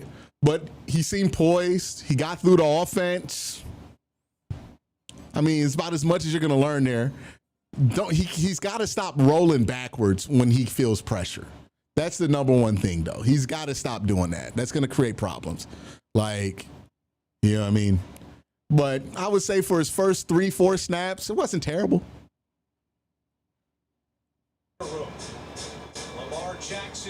And like, that's all you really ask of somebody having to fill in for something like that. Just don't be terrible. Mitchell is pushed out of bounds by Delpit. I could tell Shedeur came in and the internet found out because now we got 1,600 people in chat. Lamar today.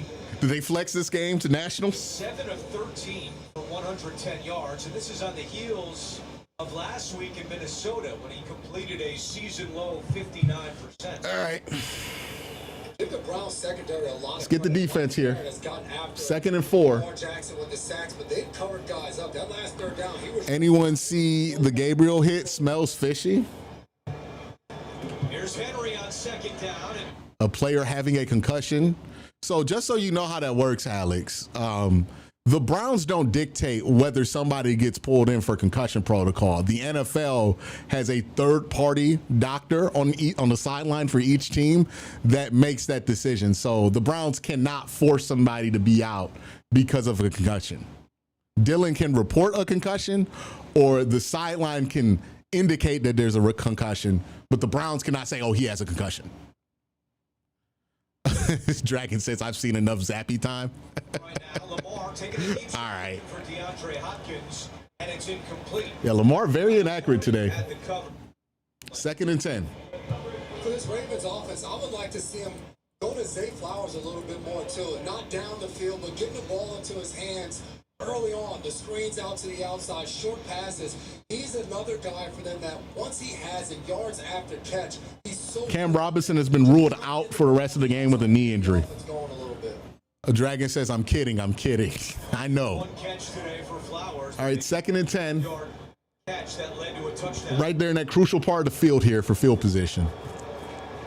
There goes Flowers in motion on 2nd and 10. They faked the pass. There's a lot of space here for Mitchell, but good tackle by Campbell.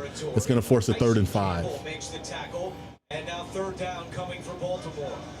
Jason, I'm going back to something you outlined earlier in the game about how the Cleveland Browns attack on defense. They're going to get upfield with their front. Not a lot of Sanders' first snaps were with the. Well, shut up. Shut up. the Ravens do. Quick hitters working inside the tackles, trying to make hits. Yeah, they were with the ones. Myles Garrett is out there now for the Browns defensively. Haven't heard if Dillon's back on the sideline yet. Lamar, and he's got him down. He goes to Mark Andrews, who's tackled at the 40-yard line by Harden, but a gain of 11. And they got 4 hands on Myles Garrett on that one. Might have to resell my Vegas tickets, says Sly. Yeah, they got Harden moving left to right here. Defense has to get slow them down here, right?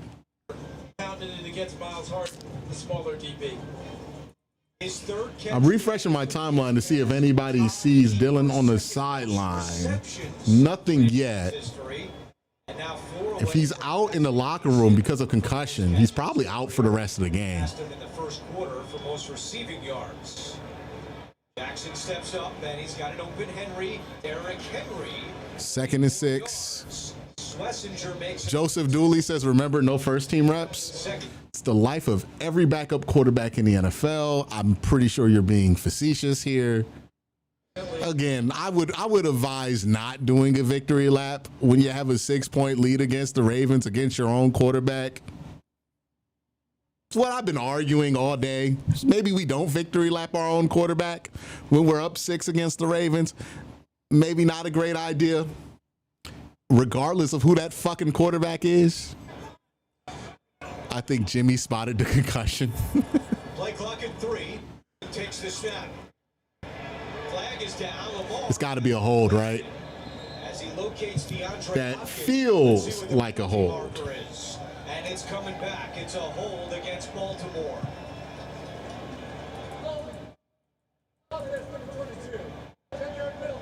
And they get Derrick Henry for the penalty. Right there, they bring the nickel on a blitz, and Lamar Jackson saw it. He alerted it, and right here, Derrick Henry just grabs a hold of Harden as he comes on the blitz, and he's stepping up, and he makes a good play.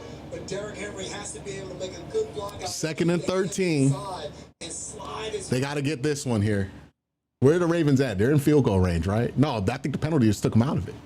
Got to get this set here. Got to get these 2 downs. Got to get these next 2 downs here. No Miles on the field right now. 2nd down and 13. Jackson to Likely.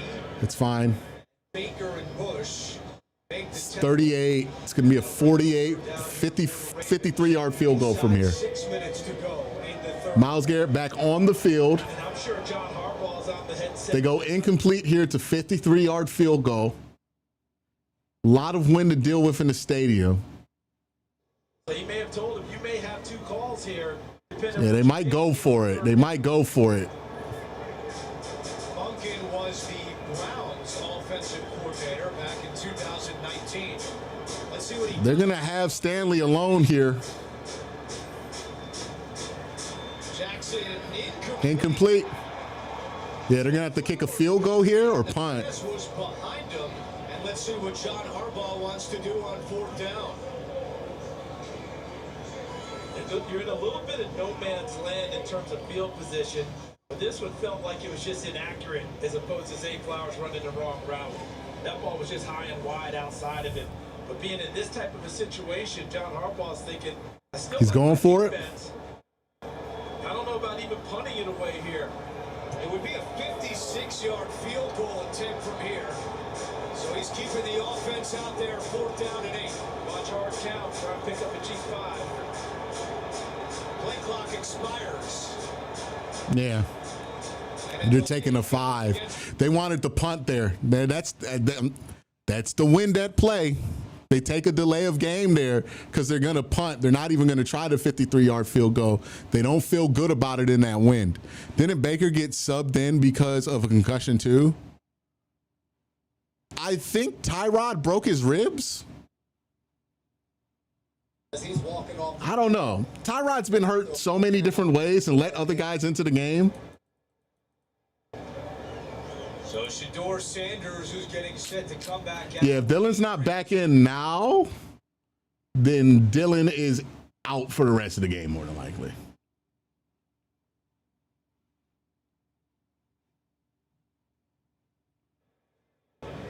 John Harbaugh, you always got to watch out for a fake.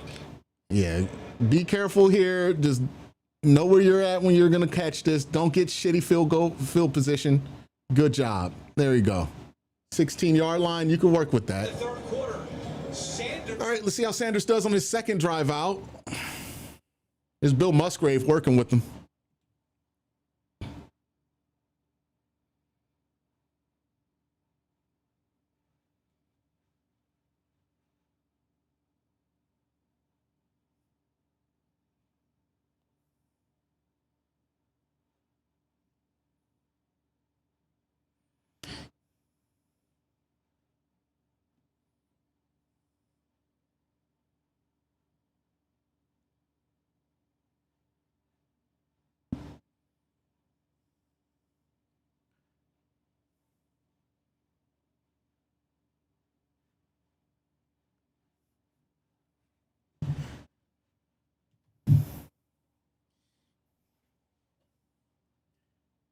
All right.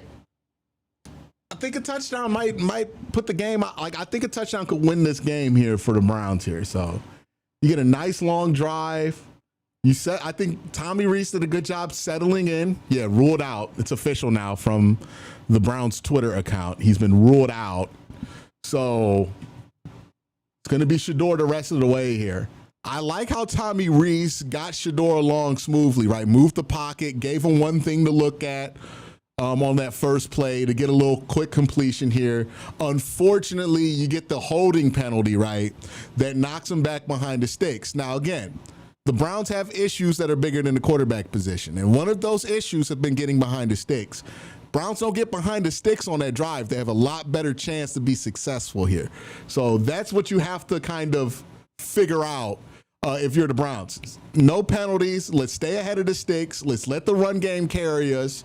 And if we stay ahead of the sticks, we should be able to move the football. Hey, stop that shit. Don't call nobody soft for going out because of a concussion. We don't do that for any of the football players on the team. We have seen what CTE has done to a generation of football players who decided that they wanted to play through concussions and didn't know about the circumstances of it. And we have seen the horrible effects of CTE and playing through those concussions and the culture of calling not playing through a concussion soft. Fuck you. Don't do that. We not doing that. Okay, Junior Seau had to delete himself because of playing through concussions. You love football, you don't say shit like that because you know what that does to the people on the field. In the third, Gabriel is done for the rest of the day. Little run here. Oh. Taken down. That with Kevin Stefanski. Again, don't get behind the sticks here. Now they're starting off at 2nd and 12. Two rookie quarterbacks at the same time, and he said, look, if Shedeur has to play, he's ready for it. We are maniacs about development as Sanders has his pass broken up by Owusu. All right, 3rd and long here. Extra individual periods on Mondays and Saturdays for players who don't play in the games. Yeah, MC, I agree with that. Points have been running special teams. No need to switch it up. For 13 years, and I never heard of. Yeah, Quinshon's still your best player on the field, man. Sometimes on post practice, the young guys get an extra 10 plays to go out there and compete, and it's for opportunities like this for Shedeur Sanders, where you got so many reps throughout the course of the season and practice that now you get a chance to go out. They're gonna blitz you. Be poised. Don't roll back. Stand in there. Take a hit. Oh boy. Intercepted on the play by Nate Wiggins. Sanders needs some help coming up as Wiggins has that's not good. pick of the year. Yeah, he gets the sim pressure here, but I don't even think. They sent 5 there. He gets hit, and it looks like he's thinking that Jerry Jeudy's gonna break this route towards the sideline, and Jerry Jeudy sticks for a curl. So they're running. Yeah, it's double curl. He throws this thing like he thinks Jerry's about to break out. And you saw how many people came at him. Pick happens with Wiggins. Field position to start a drive. Wiggins has 4 career interceptions. 3 of them have come against the Browns. And Sanders was a little slow walking off the field after that hit from Kyle Van Noy. So the Ravens take over in the red zone. God. Play action. Lamar's pass. Oh, up in the air. Got it! We got it back! Carson Swessinger! Are you fucking serious?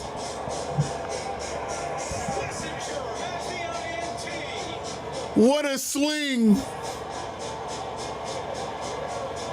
Well, I love 49. 49 is such a good fucking football player. Oh, I fucking love that guy. I meant to say your whole team's soft. I think you're soft. I think when people say shit like that, they're projecting because they're really not that tough. You know what I mean? Like when you're saying, oh, he got a concussion, he's soft.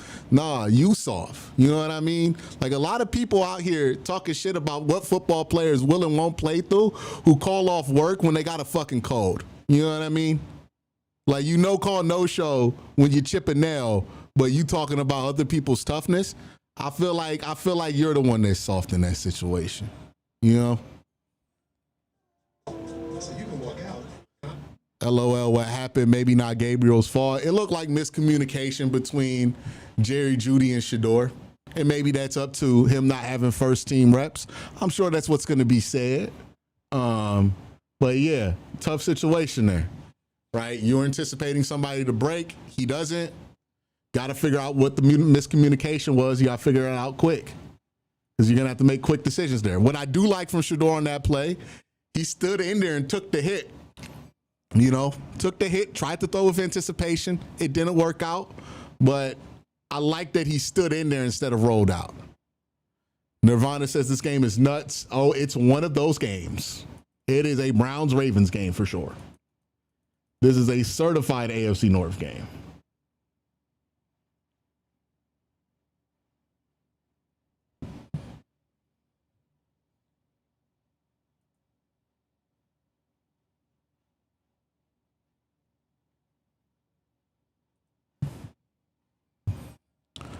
Mike Hall with the deflection. Big shout out Mike Hall. Haven't called his number in a minute. Love to see that.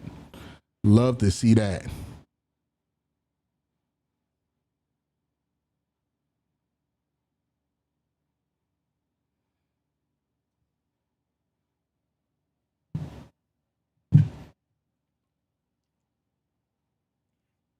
I'm gonna need to get another Powerade. Hey man, at least this one's entertaining. Last week was not entertaining at all. Last week was just fucking dreadful. So at least this one, we're not gonna walk out of this feeling like we wasted 2 hours, 3 hours, no, 4 hours. Defensive Rookie of the Year and Defensive Player of the Year, Offensive Draft of the Year. It's a pretty good draft. It's a really good draft. Carson Swessinger with the second interception of the day for the Cleveland defense. And the Browns offense right back out on the field. Sanders. Roll out here. Oh my God. Again, he threw it right to Kyle Hamilton. Hey, calm him down. You got to calm him down. You just got to give him some, don't know why he went back there. But yeah, calm him down. Calm him down here, right? Give him some, just run the ball. Run the ball. Calm him down.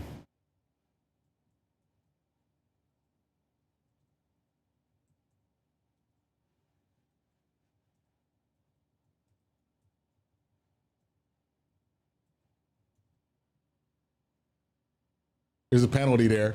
I think Kevin was lobbying for it. Here's Lan Clark. Okay. Good call there, Jason. And that's just another ridiculous penalty committed. Paid $2 again.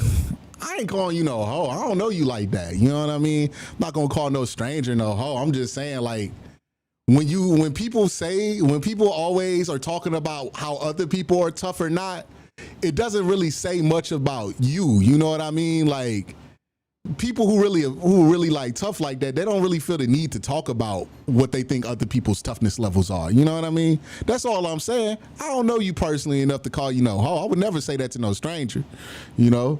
But just saying, like, you know, when you out here talking about, oh, they soft, this, that, it's like, you know, like, people gonna start looking at you like, okay, what gives you them qualifications, you know? Ray Rag says it's 100% looked like he thought it was an out route. Judy ran a curl, something you get with reps. I agree.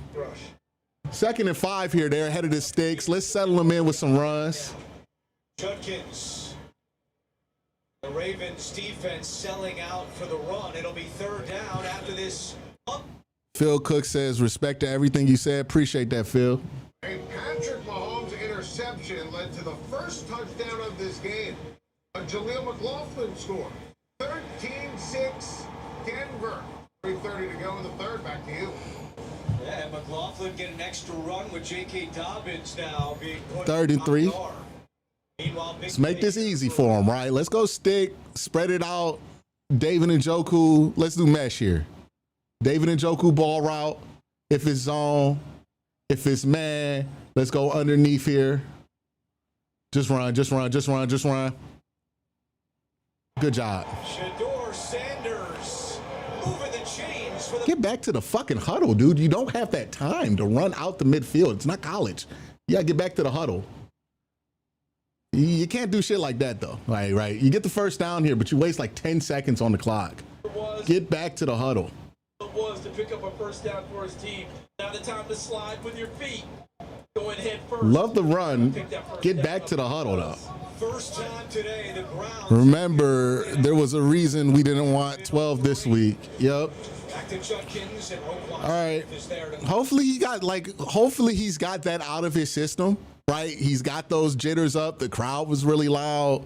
He threw one interception. He almost threw a second.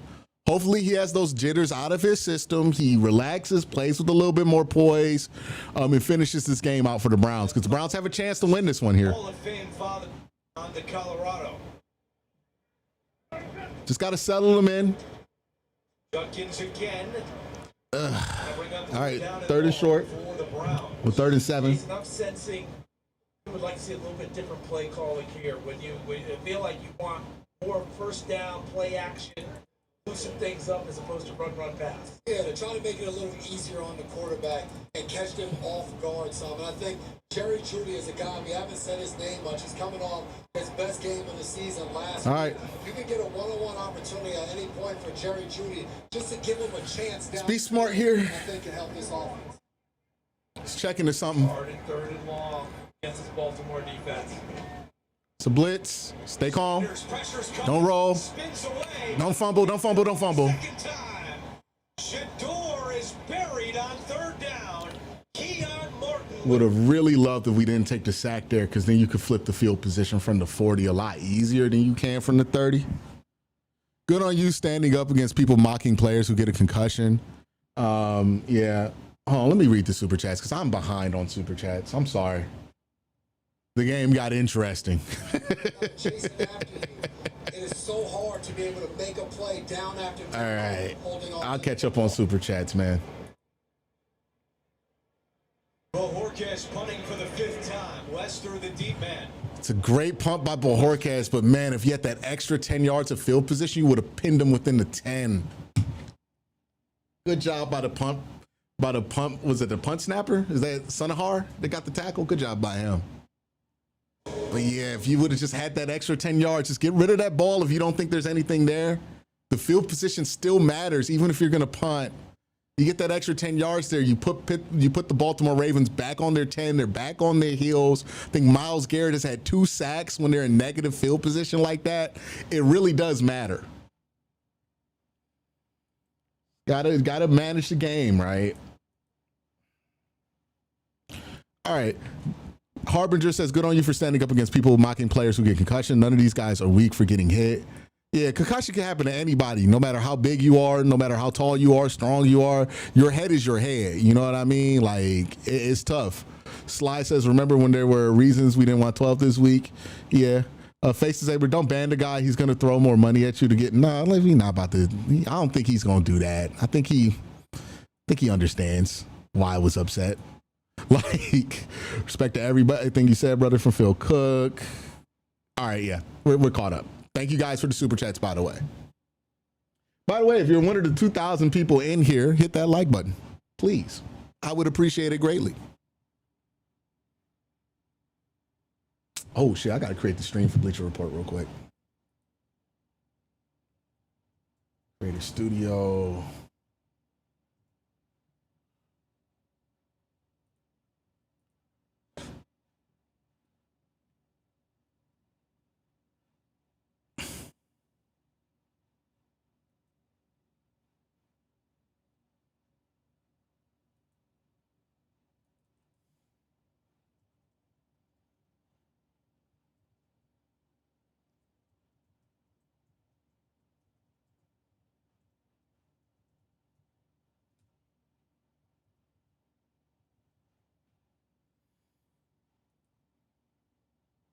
Probably going to get this up around 7:37.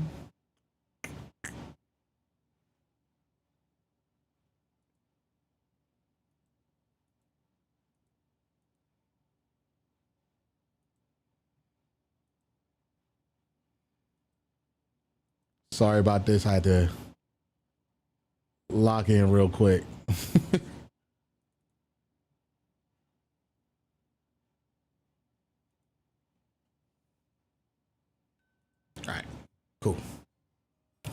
Super Chat here. O-line, block, or everyone going to have a concussion? I mean, like, I don't know how Quinshawn hasn't gotten, like, well, I don't want to say nothing like that. But, you know, Quinshawn's been taking a lot of punishment. 12 yards in the interception as Lamar Jackson goes back to work. Late stages of the third quarter. Derrick Henry on first down. Oh, shit. There goes Henry. Does he have the wheels to get there? No way, dude. Good tackle by Denzel. We got to make it matter now. Got to hold that to 3. This kind of game, you got to hold it to 3.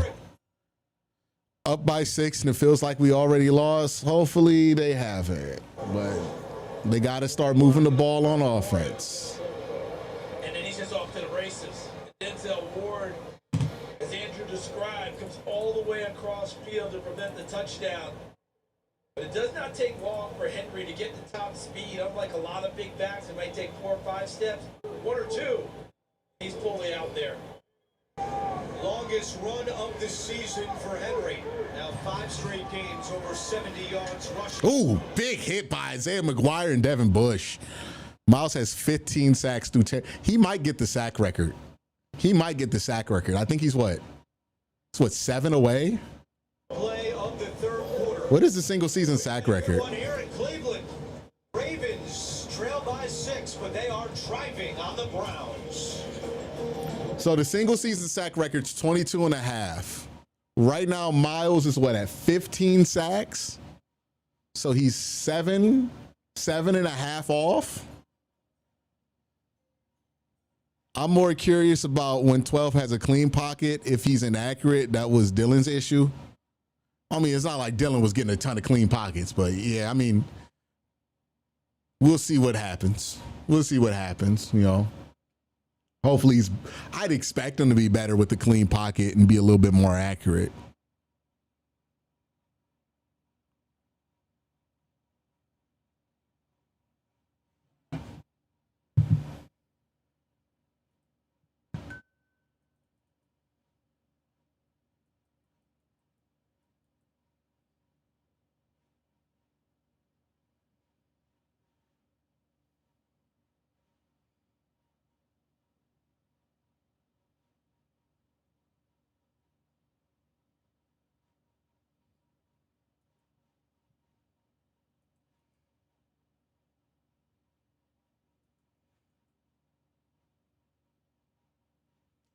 Hopefully Sanders rallies here. It's not been a great start for him.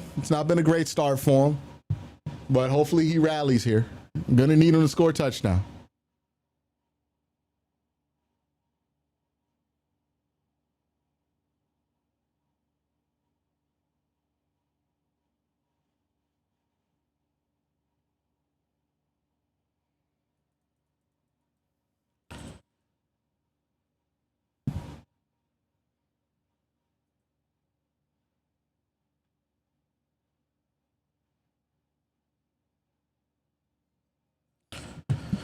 As long as Miles doesn't disappear after Thanksgiving like usual. Damn, that was backhanded as hell, Cam Vex. Well, he's got a chance at it. Damn. He ain't disappeared after Thanksgiving in a while. That was like a 2020-21 thing for him.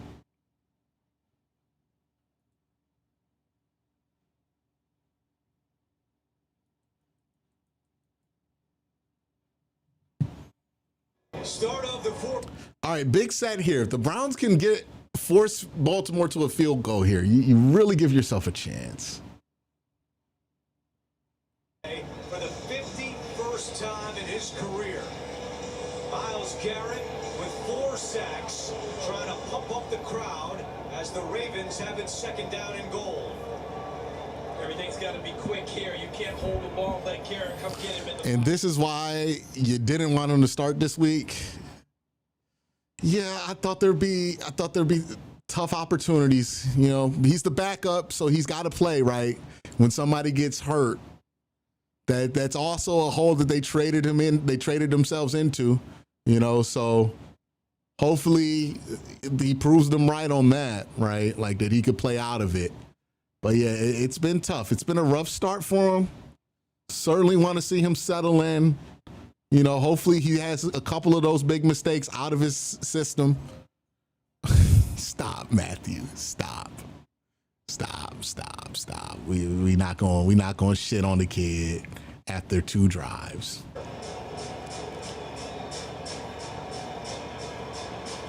Jackson. Pressure here. Miles wants his 5th, and there's almost an interception. Oh, Hickman almost had it. But it's going to be 4th and goal. They're going to kick a field goal here. It's a huge win. 4th down, the Ravens will attempt a field goal. Boy, they're giving Lamar problems.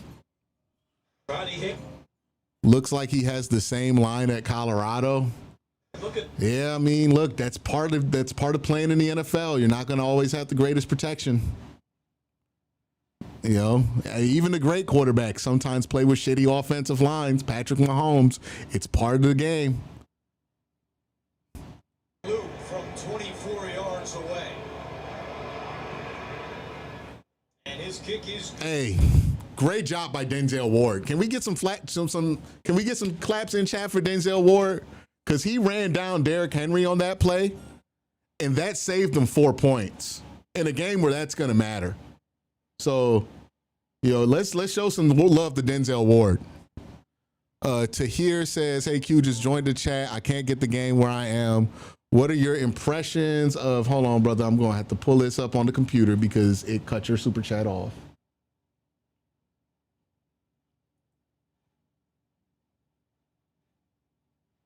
What are your impressions of how the Browns are playing right now? Defensively, they're pretty good right now. They've given up some big plays here, but they've really bent but not broke, and I think that's been huge. Offensively, it's been the same story it's been since 2024. You know, nothing really happening, can't really create much. Even if you have a good running back in there, you can't really do much with the run game. It's just tough sledding there. Not a lot of opportunities. You're playing right into the Ravens' strengths. I wonder if the next drive we see the Ravens try to play something off of that Zay Flowers motion they were showing at the beginning of the game.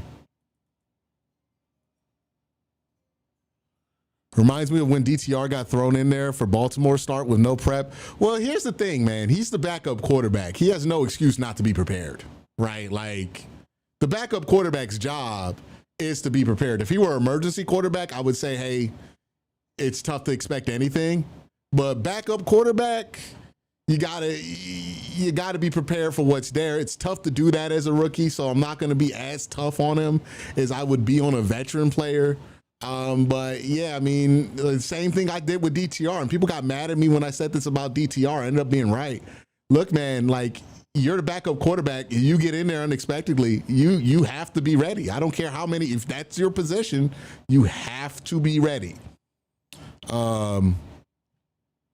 You know, like, that's the job of the backup, is to get ready regardless of what's in front of you, because you might be you're one play away from playing.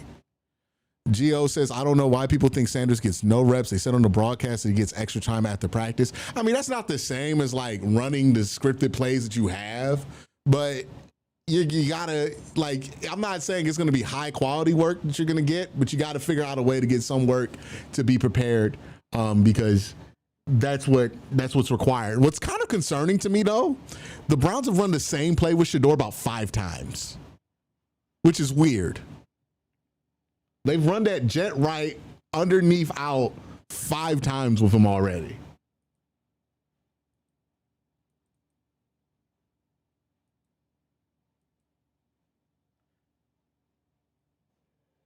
But defense, Denzel Ward does a great job stopping Derrick Henry from scoring on that big-ass play there.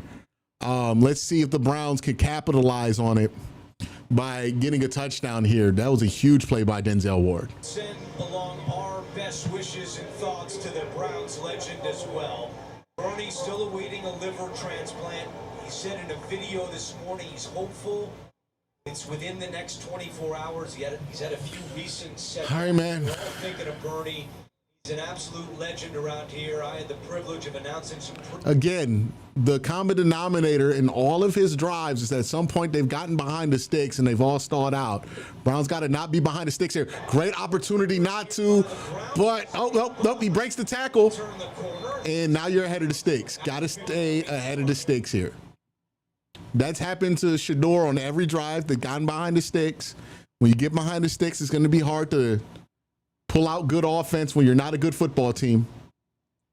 Double reverse here. Browns getting a little creative. Try to get ahead of the sticks here on first down.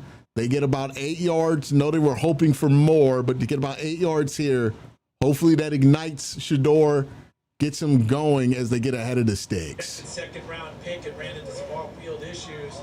Once they were resolved. Just can't get a holding penalty or something stupid like that on second down. There we go. Good cut. Upfield. Keep running. And I know there's a lot of buzz about the quarterback right now, and there's a lot of energy in the stadium about the quarterback. But remember, your best players are number 10, 85, and number 3. Got to get them the ball. Got to put them in positions to succeed.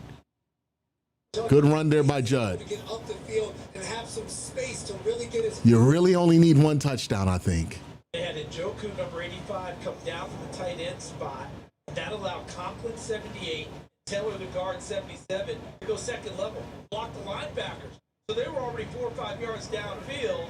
Help Judkins get downfield himself. Good block by Judkins. Oh, you way too long and throws it away. Okay, got rid of it. That Shedeur Sanders got rid of it. Up, but the rookie QB was able to get rid of it. Boy, what a good play this was for him. Because the one thing we talk about when nothing. He was prolific. 134 touchdowns between the two schools. He does hold the ball a little bit long in the pocket. Took a lot of sacks in these places. This situation, nice job failing at the last moment, able to get rid of it near a receiver.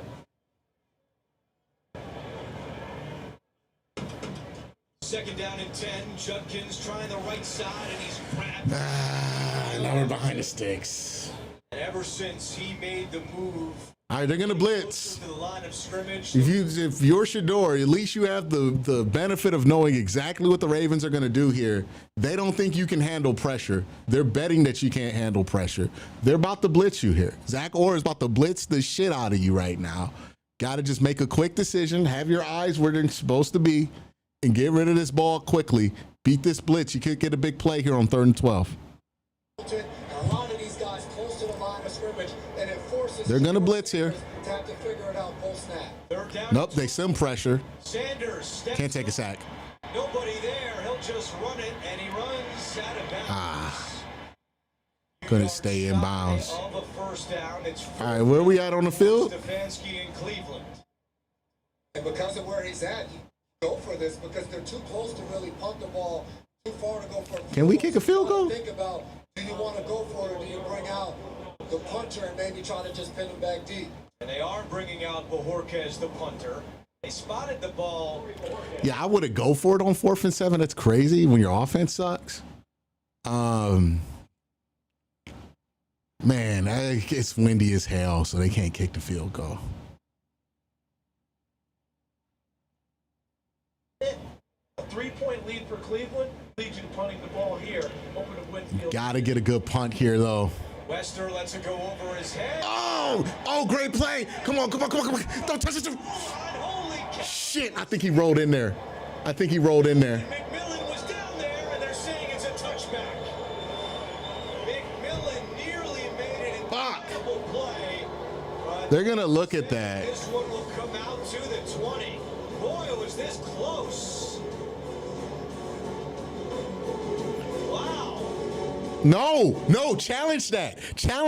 He did not touch the end zone. If that's about 41 hitting the back line, challenge that right now. Challenge that spot. They should review that. They won that.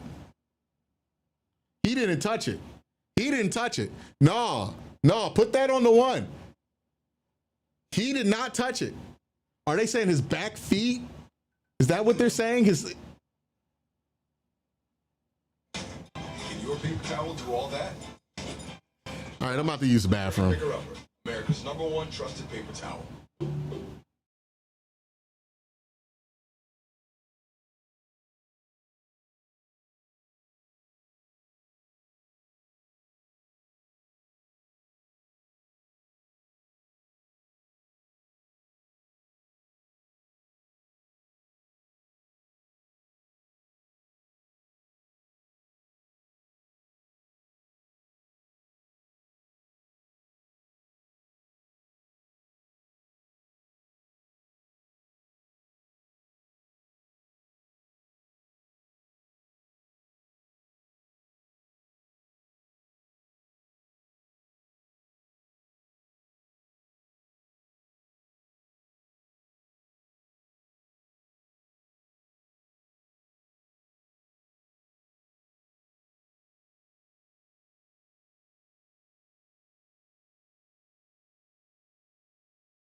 Can they challenge that?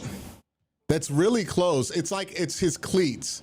It's his cleats back there. Kevin Stefanski talking to the officials. This is a challengeable play, but Gene's territory, what do you see? So it's his cleats here. Extremely close. This is an index card play. Now listen, by rule, right now, if any body part is touching the goal line or end zone, then naturally it's a touch. Okay, they're saying his back feet. Look at his cleats. That hit the line. And it is a matter of whether that... Man, that sucks. That's the second time that's happened to us. Right there was right foot first and then right toe. I'm sorry, it was right toe. Damn. Here's the challenge. They have challenged, Gene. I don't think we're going to win it. I like these challenge guys because of where Cleveland I think he just threw that one for the boys. point lead and a chance. I think Kevin threw that one for the boys. I think he threw that one for the boys. I think his foot is on that line. He doesn't possess it cleanly on that first bobble, and his foot touches the line there on the second look at that angle there. Hopefully they can win this challenge, but I think he's just throwing that one because, hey, man, the boys want you to do it. Sometimes you got to do what the boys want you to. But watch his feet here, right? They slide into the end zone. He picks it up, and then watch, it comes back down right here. And that's what they're saying is the touchback. You see how the ball's still moving? That right there is going to be the touchback. That's the part we're trying to see, because as you look at this, as he corrals the ball, his foot's getting close. Right now he's touching the ball. And we're trying to see right in there, does the foot touch? Or is it up in the air? Does he have possession? That's what Gene is saying. I think at any point, if it's going off of that when he first possessed it, then he's in. That shouldn't be a touchback. But if we're going off of the ball moved again and he repossessed it, I don't know. It doesn't matter, though. You don't have to possess the ball. Actually, I'm switching it. I think we're going to win this one. I hope. I don't know. Throw it for the boys. Well, you got to touch it because the ball was clearly going to roll into the end zone.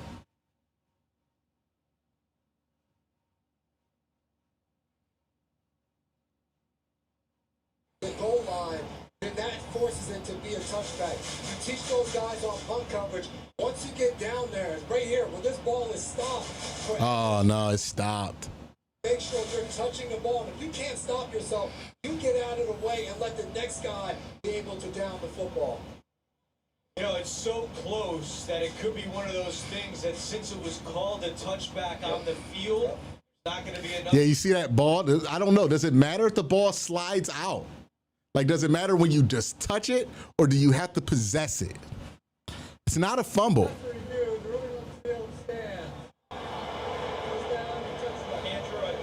You got to throw it for the boys there. It's too close. You got to throw it for the boys. You know what I mean? Yeah, I think it's possess. I think you have to possess it. The standard is, can you clearly overturn it? Wyatt Teller had a good Yeah, you see? Got to throw it for the boys there. The boys are mad. You got to throw it out there for the boys.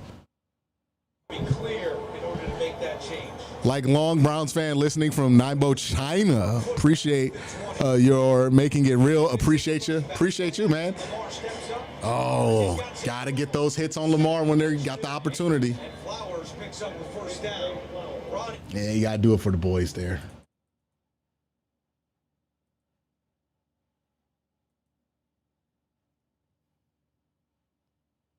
The ball down the field, and this is when he's at his best. Play action, ball over the middle to his favorite target and Zay Flowers, and this ball is right on the money.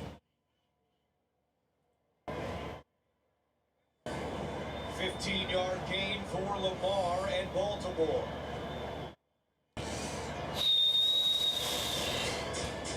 Jackson back to the air. Oh, get him! He's got to be down. He's got to be down. Yeah, don't give me that bullshit. That's a sack for Mike Hall. Had him wrapped up, and they blew the play dead. Good job, defense. And Andrews having a few extra words. Yeah, get in there, Carson. Let them know what's what. You guys remember early in the game, we talked about Lamar Jackson didn't practice on Wednesday, sore knee. But early in the game, he was moving, he was leaving the pocket and running with the football. Seemed like the knee wasn't an issue. Since then, we haven't seen him exit the pocket. I wondered maybe he's tweaked it or maybe he just feels like the running isn't there because normally he climbs that pocket and threatens the line. Oh, he's not going to get his ball off in time. Down, they just get the snap in time. Mitchell, and he gets to the 35-yard line. Tyson Campbell on the tackle, and now it's third down for Baltimore. Did he have another guy in motion? Let's see what Jim Schwartz wants to throw at him now. The coverage has been good almost all game downfield, which has allowed Myles Garrett and his cohorts up front to really get to Lamar Jackson in the pocket. And for Tom Munkin on the other side, whatever you're designing, you better make sure you have at least two guys, someone chipping or someone double teaming Myles Garrett to allow Lamar Jackson the time to get the ball down the field. Baltimore has only converted 2 of its last 8 third downs. Oh, Myles again! Jackson chases. No, he gets out.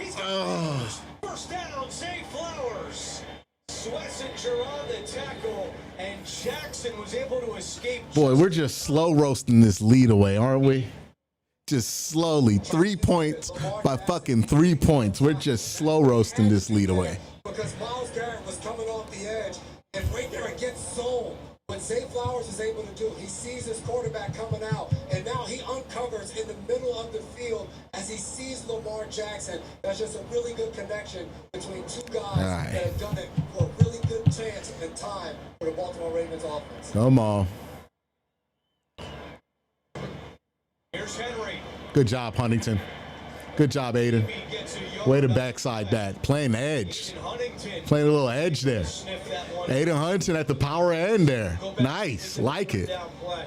Lamar Jackson, year 8, escapes the pocket looking to make a play downfield, throwing it. Lamar Jackson, first 4, 5, 6 years, he has no doubt in his mind he outruns Grant Delpit for a first down out in open field. Different Lamar Jackson, the more mature Lamar Delpit's back on the field. Quarterback position. All right, 2nd and 10 here. I really think 23 points can win this game. Pressure up the middle. He's got some daylight. Mitchell with a first down. Yeah, they're going to get their field goal here. Denzel Ward, he gets 16. At the very least. Back to New York. NFL Today update with Adam Shine. Andrew, the Chiefs take the lead for the first time today. Look who it is. Patrick Mahomes to Travis Kelce. 21 yards, 19-16 Chiefs. The Broncos, 10 minutes to go. Back to you. Such a big game for Kansas City. You see the AFC West standings on your screen. First down and 10 for the Ravens. Lamar is 3 for 3 for 50 yards on this drive. They hand it to Flowers. Flowers is That can't be what they've been doing. They could not have. That can't be what they've worked all this game for. Is that cannot be what they've worked for all game? No shot. That can't be it. Yeah, they ran that motion action. Dude, I think that was going to be their big shot for that play. I think that's what they've been cooking up since the start of this game is that look right there. Are you kidding me? And forcing him to have to thread the needle and make plays against him. And with all of Baltimore's red zone issues over the last 2 games, okay. Take a shot while you're still outside of the red zone. Great job. And who's that? Mr. Swessinger. Everywhere for this clip. Woo! Luke Kuechly too. The one thing we asked Schlesinger, what's it like playing for Jim Schwartz? He said he preaches to us all game long, you have to attack. And I feel like that fits my personality perfect. And that's what we've Great seen job. from this young man all afternoon. Attack mode going downhill.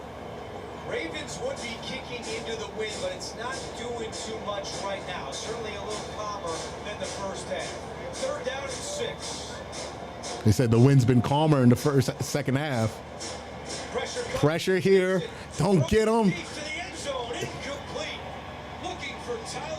And they didn't call flag. All right, they got to kick a field goal. All right, let's get a gust here. A gust of wind. Let's get a gust of wind here. Brought the house out of him. He brought everyone. Jim Schwartz did. And when that happens on offense and you get a clear shot, you got to make them pay. And it certainly looked like there was some contact downfield. He got away with one. Was protesting on that one. Got away with one.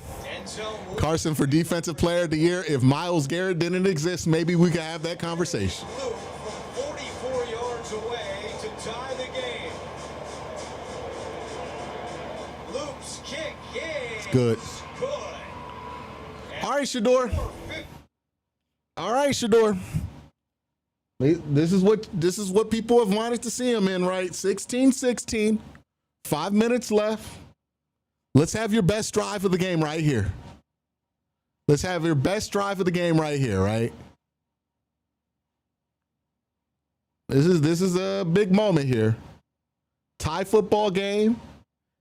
I think if you get a touchdown, I think the Browns defense can maintain this lead.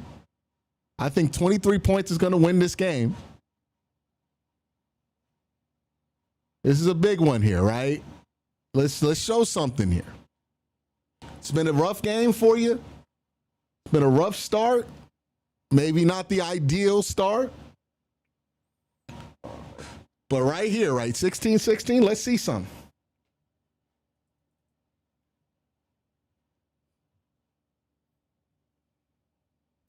Because he's a great soccer player. You know what helped Tilton? He said, I could play in front of 100,000 in college kicking. Yeah, I like that better. He has now made 18 in a row inside of 50 yards as he kicks it off. I don't know how you would touch that. At least you got it to the 30. Please don't let that be on us. Special teams has been a big part of this Week 11 affair.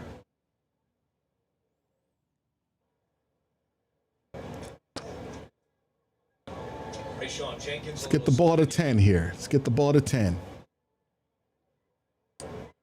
And Tony Jones is also down on the ground for the Browns.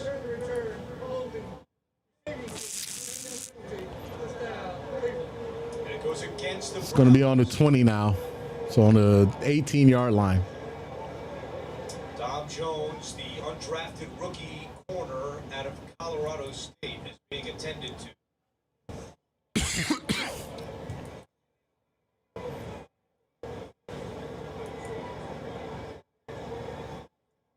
Take a look at what happened for Jones, 37.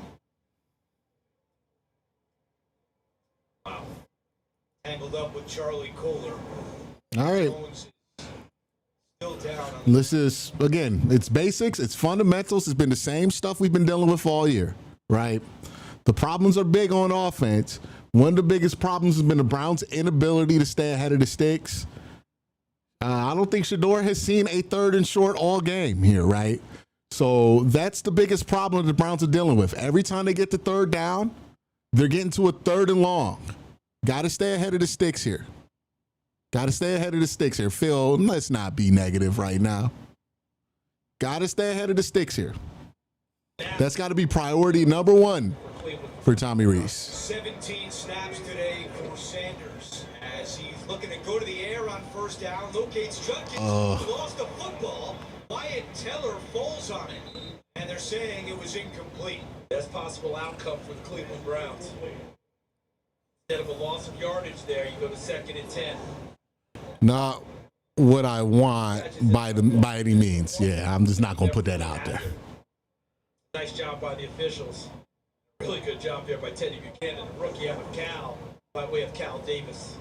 The Browns have now run 18 plays this half, and they have gained a total of 19 yards. 2nd and 10. Let's get ahead of the sticks here. 2nd down and 10. Sanders fires incomplete. Looking for Fannin, who was looking for a penalty marker. It was Kyle Hamilton who had the coverage for Baltimore, and now it's 3rd down and long. That's where Kyle Hamilton is so good. There's no weakness in his game. We've talked about him all afternoon, his ability to get up on the line of scrimmage and blitz. And now he's here in man-to-man coverage against Fannin. We've seen him week after week. Sometimes he's guarding the opponent's best wide receiver matched up. Oh, it should have been a late hit. Shedeur Sanders, which probably should have been a roughing the passer, take a blow to the helmet from Draymond Jones, and the crowd here is seeing it on the Jumbotron as well. They're going to blitz. They've done it all game. Just don't roll backwards. Sanders just throws it away. And that's going to be grounding. It was Trenton Simpson applying the pressure, and this is going to be grounding against Cleveland.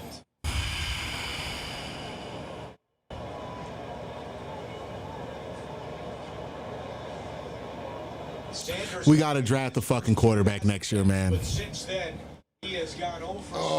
Okay. Was not in the end zone. We got to do a whole new offense, man.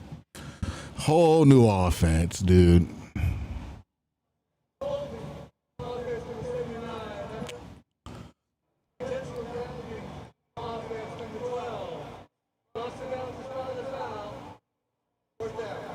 That means your punter is backed up. You've got to make sure you don't step over the back line. Pressure coming again. 78247 says dumb fan base. Why don't you boo him? He's trying to get rid of the football. There's no receiver in the sight. I really am not enjoying being right about this. In order to give up the safety, and if I'm Baltimore, I might show pressure, but I'm not getting anywhere near the punter. I just want the football right now. He's punting to Shedeur's teammate at Colorado, LeJante Western. Boy. Borges. Why did they abandon the run? It's a short pump. They keep getting behind the sticks, MC.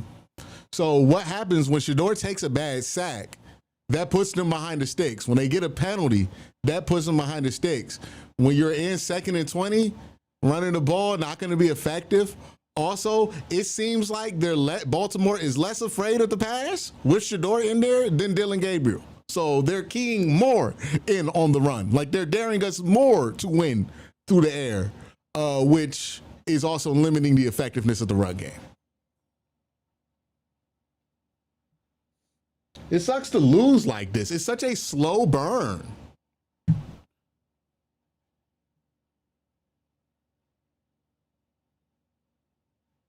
.432 to go.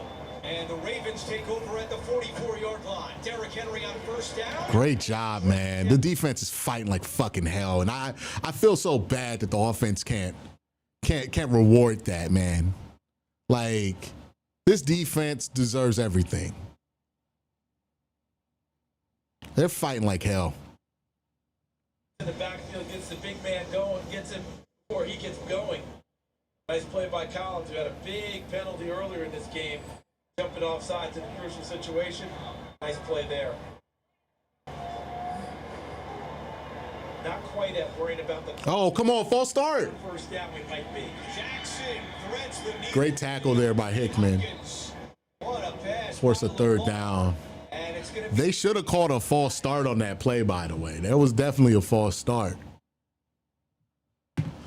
Outside leverage against DeAndre Hopkins. And Hopkins, one of the most physical receivers in the game, comes at him, pushes Keep the defense, nuke the offense. And any football that's close to DeAndre Hopkins, he's going to catch it. 3rd down and 1. Henry. They stuffed him. They stuffed him. They stuffed him.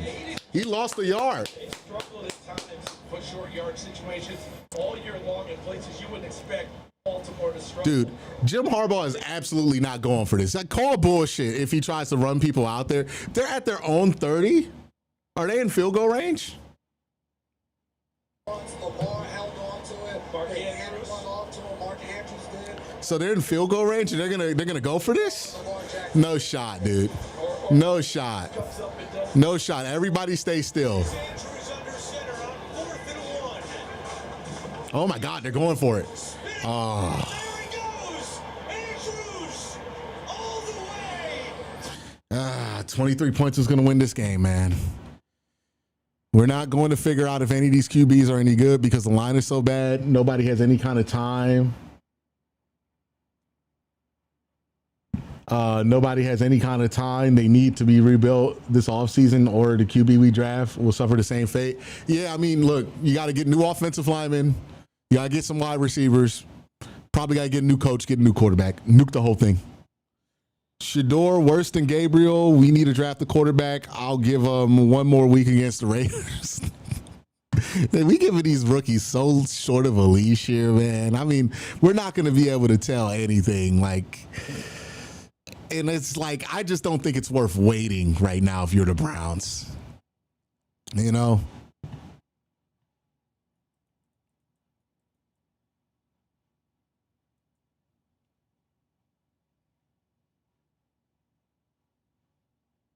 That was a great call by Todd. And then John Harbaugh will wink. That was a great call by Todd. That was a ballsy call by Todd Monken. John Harbaugh went with it. Got to give him all the credit in the world, but, you know, the Browns should have been able to put this one a little bit more out of reach sooner than that. Instead, we got like 10 yards of offense in the second half. It's tough. It's tough. All right, Shador, you get the 2-minute draw here. You know, try to tie the game up. Give your coach an extension and give your GM an extension. I don't know. This guy's kind of incoherent, so I don't know what points he's making.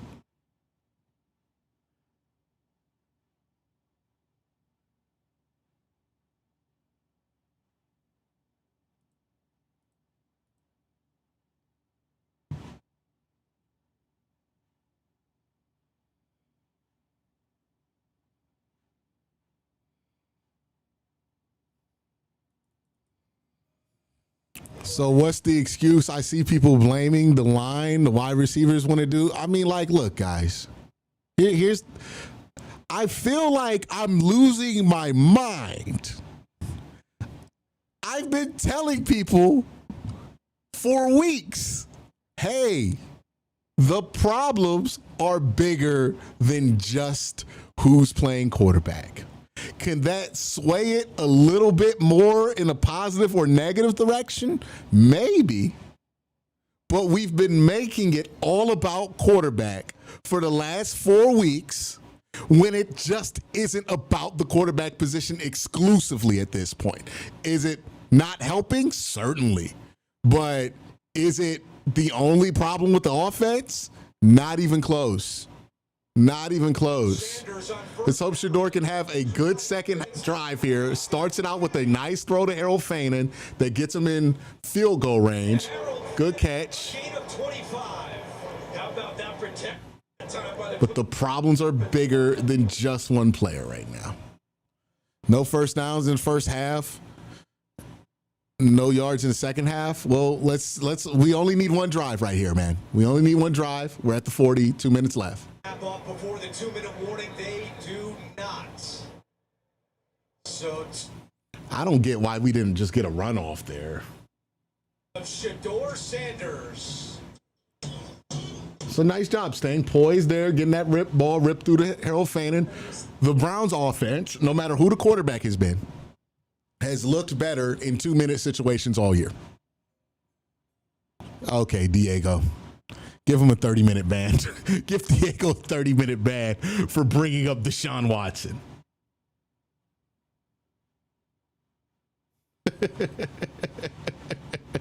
Give Diego a 30-minute ban for bringing up Deshaun Watson.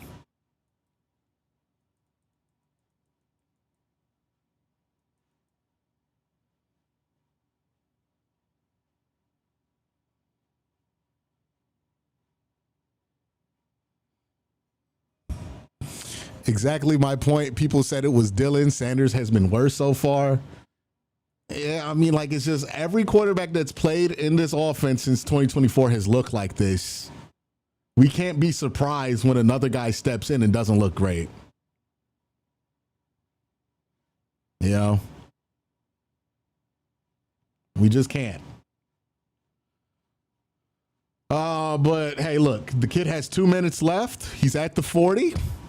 We're down 7. He can score a touchdown here and keep this game going and start to rewrite the narrative from there, right? So I don't want to just write him off yet. The game's not over. We still got a chance to tie this game and get into overtime. So let's not just write him off right now. And understand that the problems are bigger than quarterback. You gotta keep that in mind during the offseason. Doesn't mean you don't draft the quarterback if you get the opportunity. You absolutely do. But you can't just stop at quarterback. There are a lot of other things that have to be solved with this football team other than just quarterback to get where you want to, you know? It's not just a do one thing, fix it all. You're not just going to fire the coach and fix the team. You're not just going to change the quarterback and fix the team. You're not just going to trade for one offensive lineman and fix the team. There are multiple issues that need to be handled this offseason. You have the resources to do it. Shedeur Sanders trying to lead the Browns down the field at the 2-minute. But let's just put it together here. The Ravens joining us. Dylan Gabriel ruled out of this game with a concussion, and it's been Sanders here in the second half. Let's be smart with the football. Defense. I wonder if Zach Orr's thinking the most success we've had against Shedeur Sanders is bringing pressure. And see if he wants to bring extra people. You've seen their pressure looks a lot. Get it to David. Sanders throws, low throw, incomplete. Was looking for Jerry Jeudy, and Awuzie had the coverage for Baltimore. I do know, Jason, that I want Sanders moving quicker. He's at his best in the middle of this. They're going to be in quarter high shell. They're going to give you everything underneath. There is no shame in taking what they're giving you right now if you're Shedeur, right? Don't try to push into that shell unless you get a good opportunity, some leverage to go deep over top of it. Right now they're going not quarters. They're going they're showing a cover 3 look. A lot of guys on the line. Here comes the blitz. Just get rid of it. Good job. Got to catch that. All right. Hey. Now it's 3rd down and long. 2 for 10 here. 2 for 10. Everybody remember, it's 2 for 10 here. 3rd and 10. 2 downs to get 10. You're definitely not punting here. Got to have better protection. I think you just got to catch that if you're Harold too. Sanders gets that out. Harold's got to catch that. Having Miles is a great thing, but the rookie stepping up is also so nice. Gives me hope that it's not just the vets. Yeah. There we go. Get north. Get north. Go north. Good job. One hell of a play by Jerry Jeudy. Way to make a play for your quarterback, 3. Way to make a play for your quarterback. That's it. Just take what they give you. There's going to be opportunities there. Right now, he's been pressing, trying to get deep into that shell. It's not there right now. Down marker. That's determined running by Jerry Jeudy. That's a great job there. 3rd and 10 from the 30-yard line. No, it's Simpresh. Sanders steps up. He's going to run. Just tuck the ball. 25-yard line. Looks like Kyle Hamilton just got hurt. Hit and now is slow to get up. Are they going to use an injury timeout or keep him out there? 90 seconds to go. He's trying to shake it off. Hey, run right at it. Run right at it. Run right at it. Who you got in there? Oh, no, no, no, going empty. Sanders pressure. No. Okay. Keeps it alive. Throwing to the end zone. Oh, he's got him. Oh. Man down there. Isaiah Bond was in the end zone. That's where pressure. All right. 2 to get 5. As you noted, Andrew, he's open in the back of the end zone. 2 to get 5. Sanders has to escape the pressure by Starks. He can't make the normal throw. Plus, he's got big number 98, Travis Jones, in his face. So everything's not easy to set up and make the perfect throw. He's a little bit long with this one. I will continue to heat him up if I'm Zach Orr and the Baltimore. You know what they're going to do. More comfortable in the pocket. 3rd and 5. 2 to get 5. You don't need to get it all here. Looking for the end zone, and it is. Oh.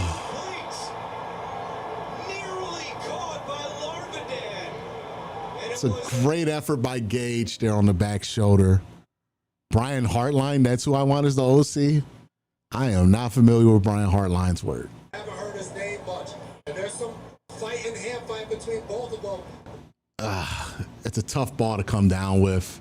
It's a good throw by Shador, back shoulder ball there. At the last second, as he's trying to get his head around, but playing through his All right, got to get the 5 here. The priority has to be the 5. You got plenty of time, 2 timeouts. Got to get the 5 yards here. Looking first down. Quick decision. Home run, and now Kevin Stefanski. You got to use a fucking timeout here. Why are we using a timeout here? What happened? As we're going forward on 4th down anyway, might as well try to take a shot, and it almost worked. And for Cleveland, now you're there. Tommy Reese is thinking, all right, how do I attack this Baltimore Ravens defense? They've come after me the last few plays. So you got to think about putting max protection, get somebody in to chip the end. All right. You also want to say this. Just be smart here. Just get the 5. Get rid of it quickly. Baltimore is 1,000% blitzing you. They are going to blitz you. Right at that second level. They're either going to blitz you or they're going to send pressure you, but they're going to have to work back to their assignment either way. Get something quick here. Been over anyway, even if the Browns had not called a timeout there. But if the Ravens get a stop here, this one is done. 4th and 5. Oh, God. Not you. And now John Harbaugh wants to talk things over. So we've got to the basketball portion of the game. See what you got. I got the timeout. Can't you check my defense? I'll take one now. Just get the 5 here. Unless something is wide open in the end zone. To create some form of a bunch. So for the Ravens, when you call that timeout, I think they're going to call a sim pressure here. I think they're going to dial up a sim pressure here. And they're probably going to go into 3 match buzz off of sim pressure. Because they got to feel good about their ability to beat us with 4. I don't think they're going to feel the need to blitz. It's a matter of where. But they're going to show it. They have to get to the 20-yard line. It's got to go to the slot quickly here. Watch, slot blitz. Go to the slot quickly. It's coming. Sanders Let's get rid of it. fires, and it's broken up by Roquan Smith. And this one will come to an end. The Ravens will win their 4th consecutive game and climb out of this 5 start to 500 on the year.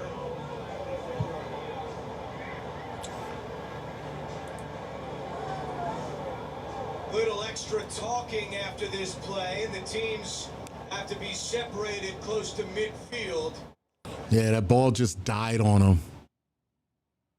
Look, he has him, but it's a great play by Roquan Smith. Oh, God, not Roquan Smith. Not Roquan Smith.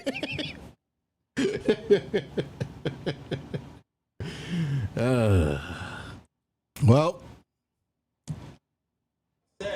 That hands to the face by a defensive tackle. Because there's not much else they Yeah, they wanted the penalty here. that extent. Wyatt's frustrated.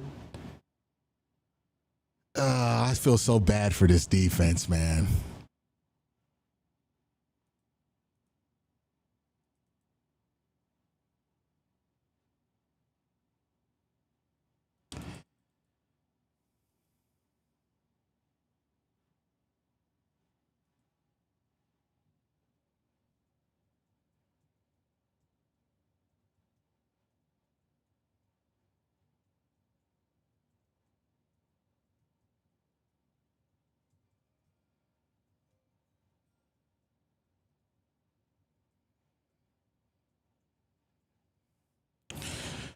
Brendan Crow says it should be a crime for the line to be this bad. I mean, like, the line, Shedeur was holding the ball in the second half, man. Like, it's just, we're compounding things on top of each other. We're making our life more difficult than it has to be. Again, it's not just one thing, man. It's just not one thing. It's so many things. Can't wait for G. Look, man. I'm not even gonna comment on that, but appreciate the super chat, Phil.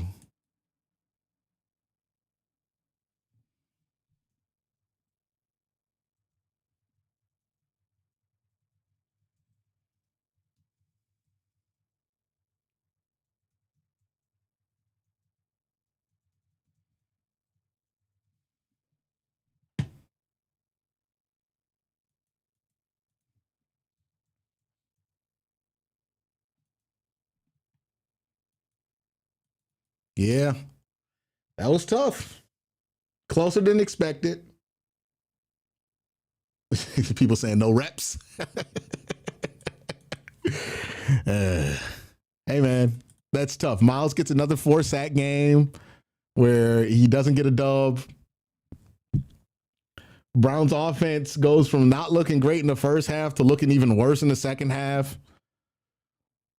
They got problems, man. They got problems. And we can pin it all on the quarterback who's playing, but we all know that that's not the case. Sometimes these problems get bigger than they are. Sometimes, because who's playing, sometimes they get worse than they are, but the problems are still going to exist. Right? Shedeur comes in here, goes 4-16, 47 yards, 2.9 per attempt, 1 interception, takes 2 sacks for 27 yards, has a 13.5 rating in this game. Dylan Gabriel, 7 of 10, 68 yards, 6.8 yards per attempt, 1 sack, 88 rating in this game. Lamar Jackson, 14 of 25, 193 yards, 2 interceptions, 5 sacks with taking up 26 yards. His 5 sacks took up the same amount of yards that Shedeur's 2 did. That's not good for Shedeur. With a quarterback rating of 47.6.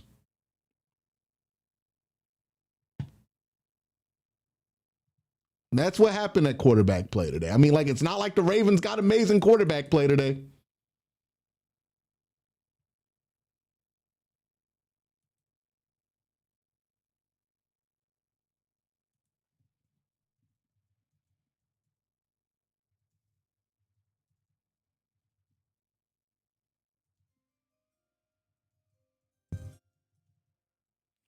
Q, it's been difficult since returning. Hashtag pissed off. Let me show you the mock draftable and maybe people get less pissed off.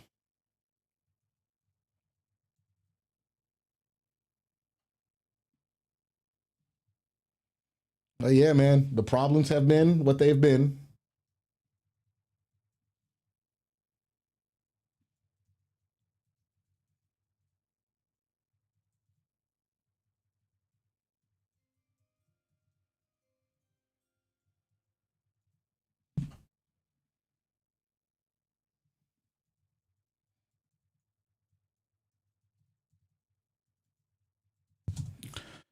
Watched it back to see what Teller was mad about. His man got off early, probably should have been offsides. Yeah, the Ravens were offsides a lot, and they were also false starting a lot, but none of it got called.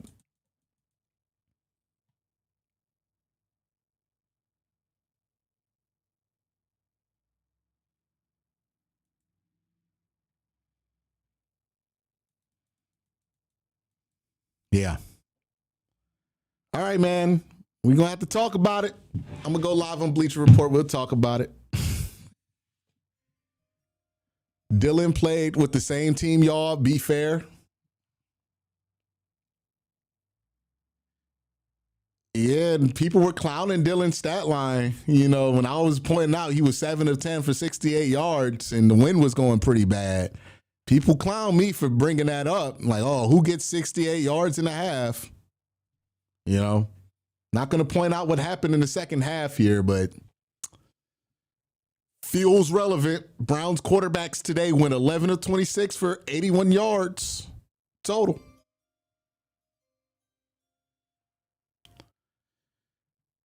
Yeah, this game was definitely entertaining. Hold on, let me read your super chat. I gotta go live here soon for Bleacher Report.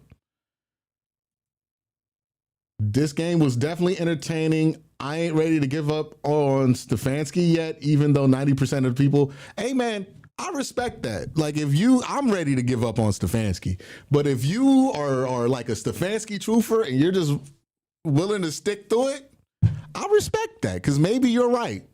I don't know. A lot of people were convinced that like Shedeur would walk in, the offense would change. So maybe we're all wrong here.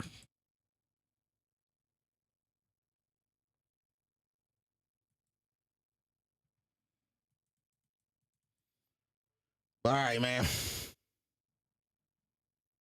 Tough. That's why I didn't want him to play against Baltimore.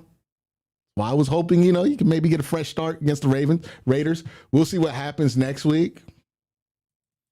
But we got to see him. All right. That sucks, man. Losing that game sucks, bro. Let me pull up the Bleacher Report so we can get on with it. All right.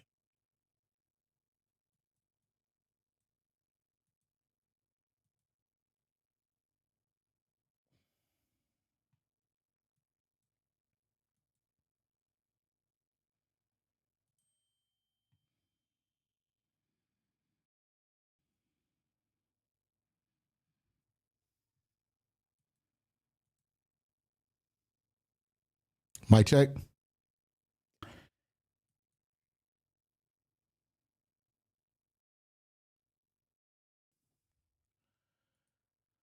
All right. And then we can go landscape here, and then we can get this thing started in just a second here.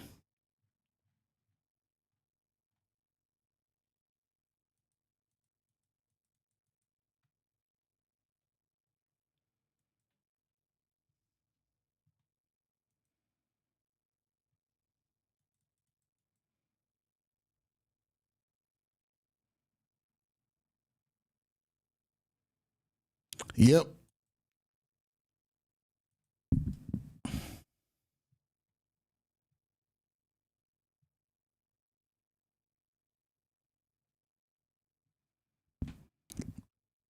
All right. He's not the second coming of DTR. Let's come on, man. Can we not do the thing where we just ruthlessly shit on whoever's the quarterback here when we know there's a bigger problem at play? Can we talk about the economical state of the Browns?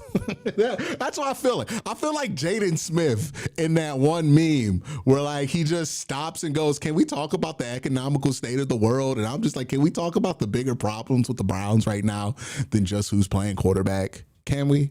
Can we have that conversation? Everybody's like, nah, shut up. We want to argue about quarterback. Who is better, Dylan or Shedeur? It's like, don't nobody care, man. Sly says maybe getting the Ravens. On the bright side, Miles might break the sack record. Yeah, that'd be cool. Hopefully he does that. Hopefully he breaks the sack record. I'm hopeful he does that.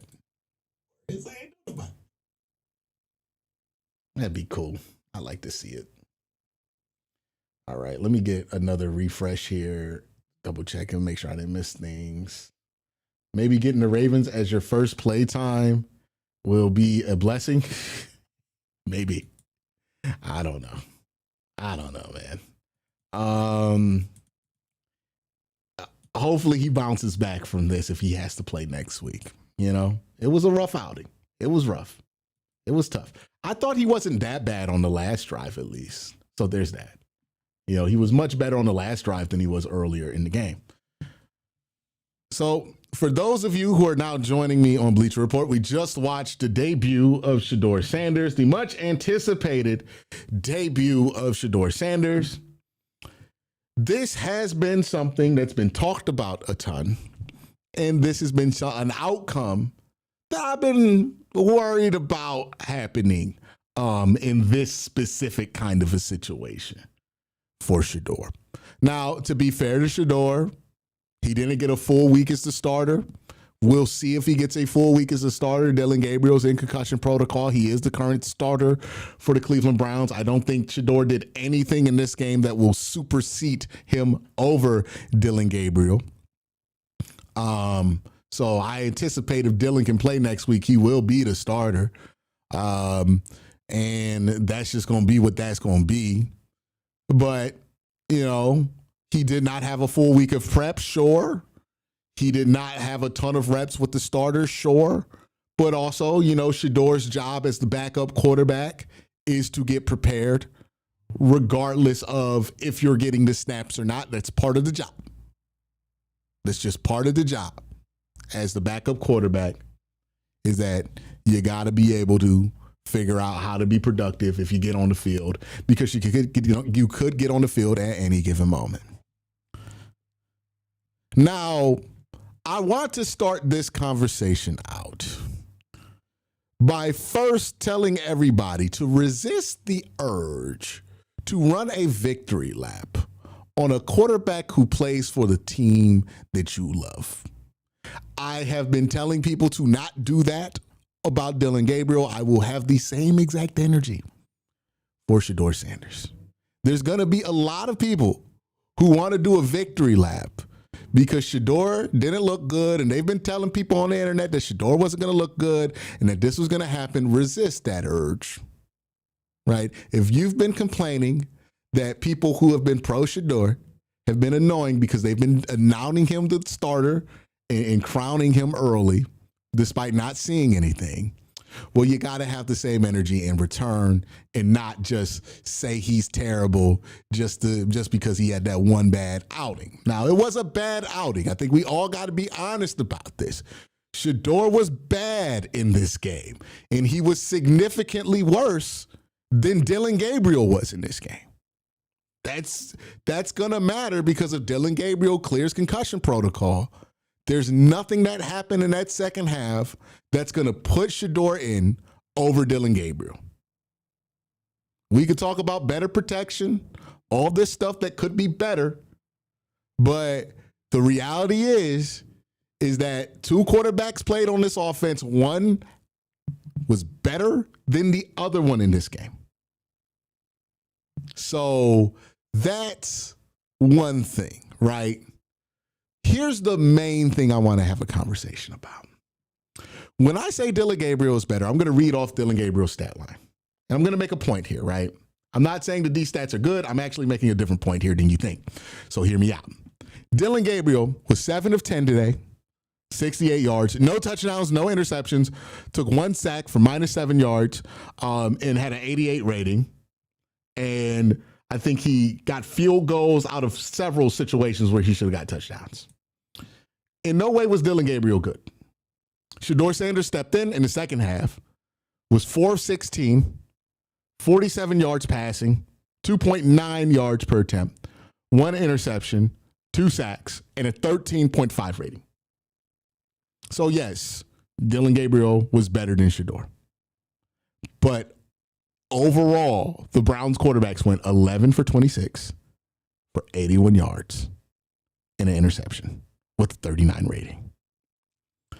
None of this shit is anything to be proud of, okay? None of this is anything to be proud of. And that brings me to my bigger point here. The Browns have problems, and I've been saying this for weeks. Nobody's wanted to listen because we've been falling into the same cycle, right? Of, oh, we benched this quarterback, we put this new quarterback in that's going to fix the problems. The Browns have problems that are bigger than what they can solve in the regular season right now on offense. The Browns' issues are structural on offense. And that means it's going to affect any quarterback that gets out there. We don't have enough bodies at wide receiver to run a convincing 5-wide package. We can't spread the ball out. We're forced into all of these 12 looks because we can't not have Harold Fanon and David Njoku on the field at the same time. The Browns have issues that they're going to have to solve in the offseason. They're probably going to have to go in a completely new direction offensively, whether that means firing Kevin Stefanski or completely overhauling his staff. I think at the point to where you should overhaul his staff is the point to where you should fire him, but maybe they disagree. A huge change needs to happen offensively. I think you need to also sign and draft offensive linemen with your other picks, sign and draft wide receivers, and you also probably should just reset the book at quarterback and start new next year by going after what looks like the Browns are going to be able to pick Mendoza, right? They're going to be able to have their first cut at whatever quarterback they want. If we look at the mock draftable right now, right? Let's look at not the mock draftable, the tankathon, my bad. Let's look at the tankathon right now. The Browns are 2-8. They own the 3rd pick in the draft right now. If they have, when the Giants get their bye week, the Browns will jump the Giants and be the number 2 pick. So the Browns are essentially the number 2 pick of the draft right now. Only team ahead of them are the Tennessee Titans. And if the Browns want to swap with the Titans to shore up that they get the number 1 overall pick, it's not going to be that expensive to shore that up.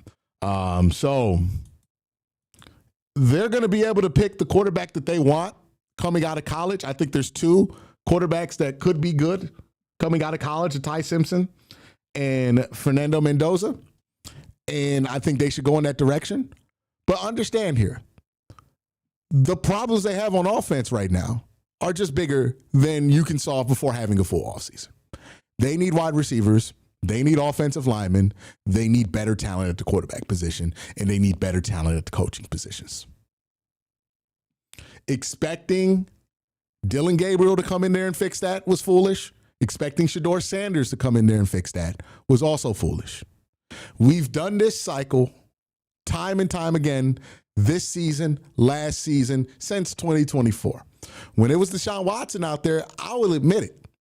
I was one of the people blaming everything on Deshaun Watson. It can't be Kevin. It can't be the offense. It's Deshaun. He's not running it right. And then you bench Deshaun, you put Jameis Winston out there, it gets a little bit better, but then it starts to look like the same old stuff. And then you put DTR out there. DTR looks terrible, but we're just saying to ourselves, DTR is terrible. We go into 2025, Joe Flacco's the starter. Everybody agrees that that's probably the direction they should go to at the camp. Joe Flacco gets out there. He looks rough. At the time it was time to bench Joe Flacco, I remember the comment sections. I remember because I was one of the few people who did not want to bench Joe Flacco till we got to week 6. Everybody else wanted to do it right now. They wanted to do it in week 3. And I was saying, hey, look, I think the problems are bigger than Joe Flacco. I don't think he's as bad as the tape's making it look. I think that the problems are just there. But everybody was convinced that Dylan was going to make it better because he's younger, more athletic. People were saying that Joe Flacco was so old he couldn't run quarterback sneak and play action anymore. Okay, cool. We put all the heat on Joe Flacco and then said Dylan was going to fix it because he's a better quarterback. Dylan comes in there, and to Dylan's credit, he's been slightly better than Joe Flacco. It hasn't made a difference. The offense still stinks. And because the offense still stinks, we're talking about putting in Shedeur. It's got to look better with Shedeur. Shedeur can't be worse. You put in Shedeur against Baltimore, and it was not an improvement. We keep doing the same thing over and over and over and over and over and over again. We keep putting all the focus for why the offense isn't working on 1 or 2 individuals. Oh, it's Kevin and the quarterback. If you fire Kevin and you get a new quarterback, but you don't address offensive line and wide receiver, you're going to have issues on offense again. Maybe Fernando Mendoza or whoever you draft number 1 or 2 overall is good enough to where those problems aren't as big, but you'll still have problems.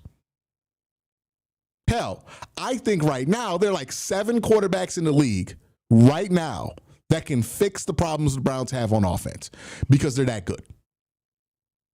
Everybody else would be struggling, would look worse than they are. And I think Dylan Gabriel, throughout his time here, has been made to look worse than he is. I think Joe Flacco, when he was out there, has been made to look worse than he is. And Shador is out there, and he looks worse than he is. So before we take a massive dump over any individual quarterback that played in today's game, let's keep that in mind, that maybe what we're seeing of them isn't the full reflection of what they'll be. But what we have seen of them is not enough to justify you not taking a quarterback when you got the opportunity to do it. It's a cold world. It's not their fault, and I hope they get their opportunity somewhere else and they prove to be good quarterbacks. But it's just the way that the chips have fallen this year. You get an opportunity to take a quarterback in the top 5, you got to do it. Doesn't mean that's the only thing you do. If we keep Stefanski and only get quarterback and draft a bunch of defensive players in the draft and don't sign any wide receivers in the offseason, we're going to feel like this again offensively. It's multiple things that need to be addressed this offseason. The Browns have the resources to do it this offseason. They're going to have cap space for the first time in a little while, and they're going to have draft picks. So they can address these problems. It is addressable. But they got to actually do it. They can't half-ass hem-haw and say, it's just the quarterback. Let's fix the quarterback.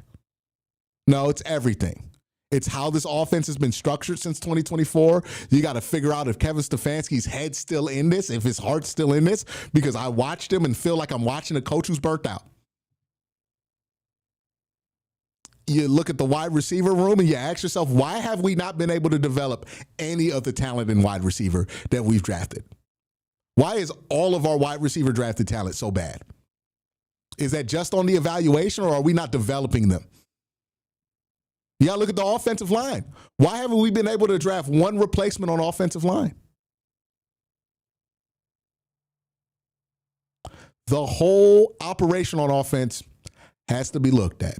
And look, I know some people are going to ask, what about Andrew Berry? Do you fire Andrew Berry? If I thought that firing Andrew Berry would stop Jimmy Haslam from being in charge of like a coaching search, I might be more open to it. But the fact is that Andrew Berry is the only thing stopping the Browns from having Jimmy Haslam make personnel decisions again. And that's just a world I can't live in again. I've seen the Jimmy Haslam personnel decisions. They're awful.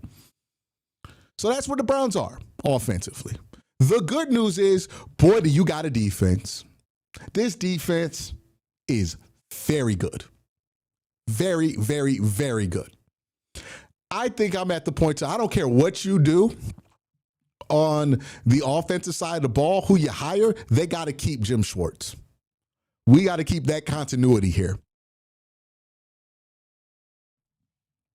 You know, also another thing saving the front office is this. The best things about the team are directly linked to the front office. The Browns have used 8 top 2-round draft picks, so 8 picks in the top 2 rounds. They have spent 2 of those picks on offense, 6 of those picks on defense. They have spent more assets on defense in the draft, and the defense is very, very good. The players who are good on defense are the defensive players who have been drafted or signed as UDFAs recently. The players on offense who are good are also the younger players on offense. Look, I think you can make a lot of very cogent arguments about why the offense has not been good and Kevin needs to be fired. I don't think there's the same amount of arguments that exist for Andrew Berry not being good at his job. I think there's more arguments that exist at this point that Andrew Berry is good at his job. It doesn't feel like it right now because the team stinks, but if you look at the draft picks, where they focus those draft picks, look at that defense. Look how fucking good that defense is. Look at how they just dragged in there and fought like hell when they're 2-7 right now and have no reason to fight like that. You know, that's where the draft picks have been. Also, Andrew Berry was critical in the hiring of Jim Schwartz as a defensive coordinator. Remember, Andrew Berry was the one who had the relationship with them in Philadelphia back where they both got started. Well, back where Andrew got started. So I think you keep Jim Schwartz as the defensive coordinator. I see no reason to make him your head coach. He's not a good head coach. We've seen Jim Schwartz as a head coach, but you definitely need to keep Jim Schwartz as the defensive coordinator. He has done a great job getting these guys ready every week. Myles Garrett, it's a damn shame that this season is happening for a 2-win team right now for Myles. He's playing the best football that you have ever seen a defensive player play. Multiple 4+ sack games in a season. I don't know how many times it's been done, but it can't be common. It can't be common. Myles Garrett is on pace to obliterate the sack record, potentially. He's all on pace to have more sacks already than he had last year. I mean, Myles Garrett, freak of nature. I thought Mike Hall, your second-round pick from 2024, was excellent in this game. Mason Graham was excellent in this game. Carson Schlesinger was excellent in this game. I think the problem with the Browns defense, though, they're asked to go out there too many times with no support from the offense. Hell, the Browns put up 7 of the points for the offense today. This team can have a future. It does not feel like it right now because what we're watching is dreadful. But this team can have a future. They made Lamar Jackson, who's a perennial MVP candidate, look terrible today. They put Lamar Jackson in a situation defensively to where Lamar had a worse quarterback rating than Dylan Gabriel. That's what this defense is capable of. They evened the table. The Browns got nothing from quarterback all day today. And the Browns defense was so good that they leveled that table. Right? The fact that the Ravens came into here with a lopsided advantage at quarterback, the defense pulled that advantage all the way down to even. Browns could have won this game. This team has a path to be good again soon. But they got to be serious about putting the wrecking ball to the offense. They got to be serious about it, right? It's time to Miley Cyrus this bad boy. I know that's an old-ass reference, but it's time. We need to put the wrecking ball, right? We get the right pieces in place on the offensive line at wide receiver. We get a quarterback with a clean slate that nobody has all these feelings about, that we can all just get behind.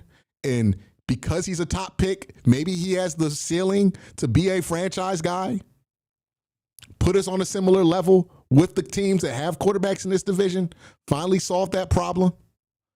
Maybe we could be something. But we're not going to be something if we keep going with incrementalism on offense. We're not going to be anything next year if we just make slight changes, tiny adjustments. If we still are running out the same damn offensive line and the same head coach and the same philosophy and the same scouts on offense and the same position coaches, we're not going to change much. We need to put the wrecking ball to the offense. We don't need to break what's not broken with the defense, but we need to put the wrecking ball to the offense. If this game wasn't proof of that, I don't know what will be. Here's what else I want to say.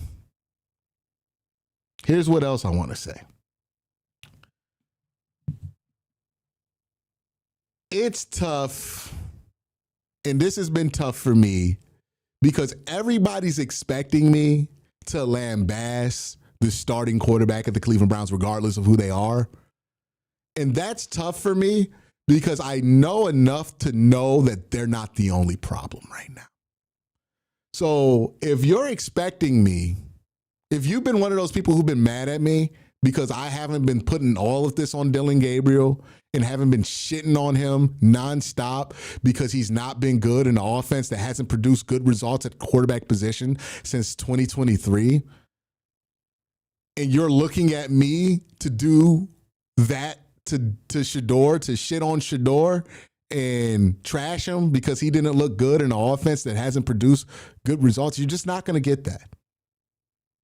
I'm not here to shit on whoever the quarterback is. I'm not here to do a victory lap on a player that plays for the Cleveland Browns when I want the Browns to win. Even if I'm just trying to victory lap on the fans of a certain player, I'm not interested in doing that.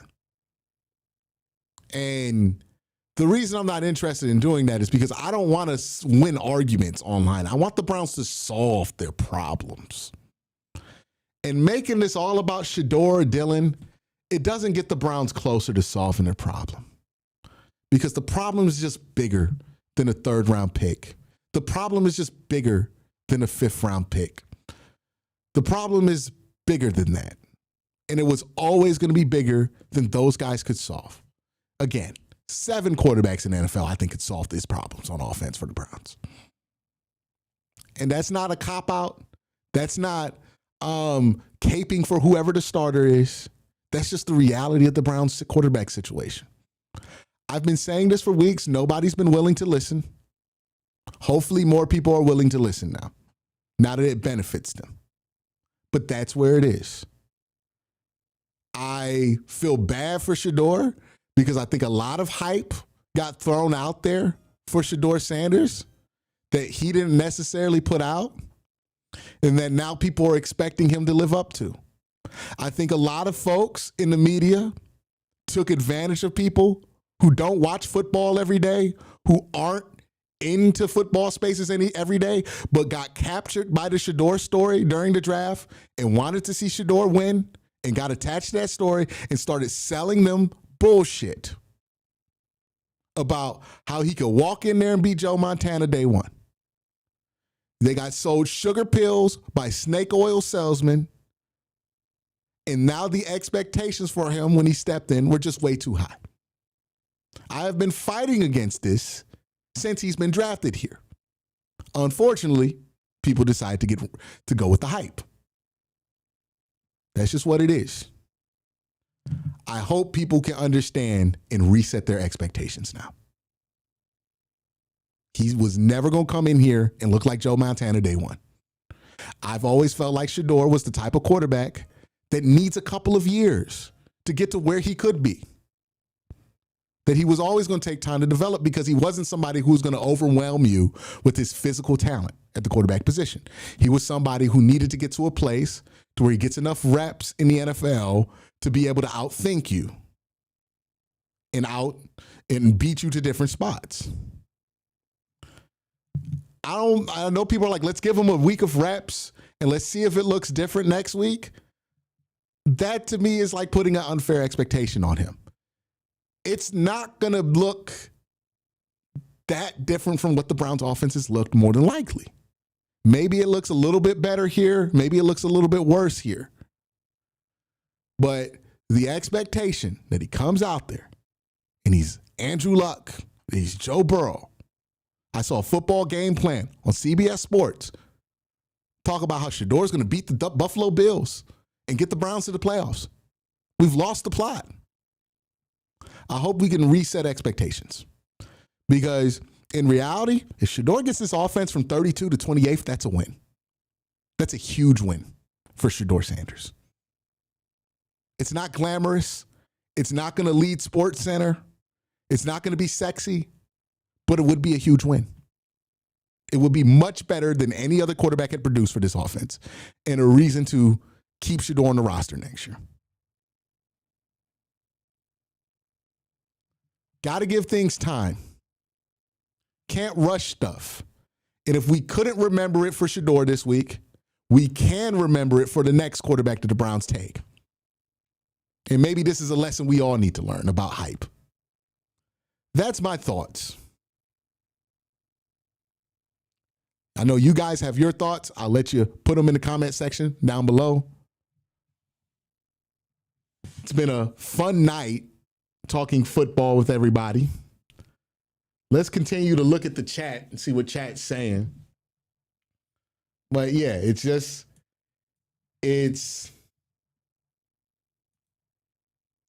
we need to just acknowledge that the project on offense is bigger than just one person. Again, people want to fire Stefanski. I don't mind firing Stefanski at this point. I just don't think only firing Stefanski is going to fix the problem. I don't think only changing the quarterback is going to fix the problem. There has to be a full-on focus if you're going to reset this team, where you address the offensive line sufficiently, you address wide receivers sufficiently, and you'd make significant changes to how we run this offense.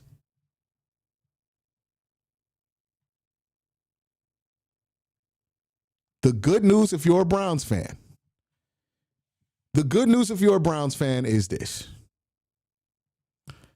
There are opportunities to fix these problems for the Browns in a way that's not available every year. The Browns right now are projected to at least get the number 2 pick. There's a quarterback out there, or 2 quarterbacks out there, that people think are worth a top 5 pick in the draft. That's not common. It's rare. Now, it's not going to solve your problem alone. It's not a bag of magic beans. But hey, getting a quarterback with the pick that you have and not having to trade up to get it, that could be a huge blessing for you. Having the extra first-round pick from Jacksonville, even if it's not going to be a top 10 pick, could be a huge blessing. That could be a wide receiver. It's a deep wide receiver class. So you need a wide receiver. It's a deep wide receiver class. Offensive line, it's going to be tough. You're going to have to make some stuff happen there. Be a little creative. Maybe work a trade here or there out. But you can get better on the offensive line, certainly. Get a little bit more powerful. And there, if you address just those things, you just get a little bit better on the offensive line. If you get a decent quarterback in here with your draft pick and you get some good wide receivers in the draft, that right there is enough to completely change how this team looks in 2026. So it might feel like it's not hopeful right now, but things can change in a calendar year like that. Look at the Patriots right now. Last year, they felt like dog shit. They hire Mike Vrabel. They make some investments in the offensive line around the quarterback that they drafted, number 2 overall. They get some wide receivers in free agency, bring in Stephon Diggs. They look like a whole new team. They're 8-2. They're running the world. They look great. We could be that next year. But you got to be serious about the changes that you're going to make. It's been interesting. It's been an interesting season, and at least this game was entertaining. But y'all let me know what you think in the comment section below. Oh, somebody corrected me. The Pats are 9-2, not 8-2. So the Pats are 9-2. About to be a 10-win team in November. And they were dog doo last year. You can make these changes. Just got to be serious about them. No more half measures. Got to go for it. Y'all have a great day. If you're joining me, have an even better night. Peace.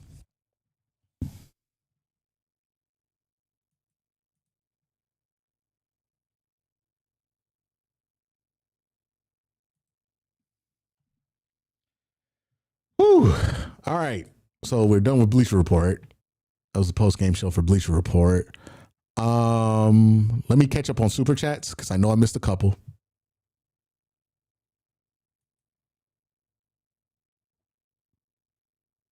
On the bright side, oh yeah, let me refresh.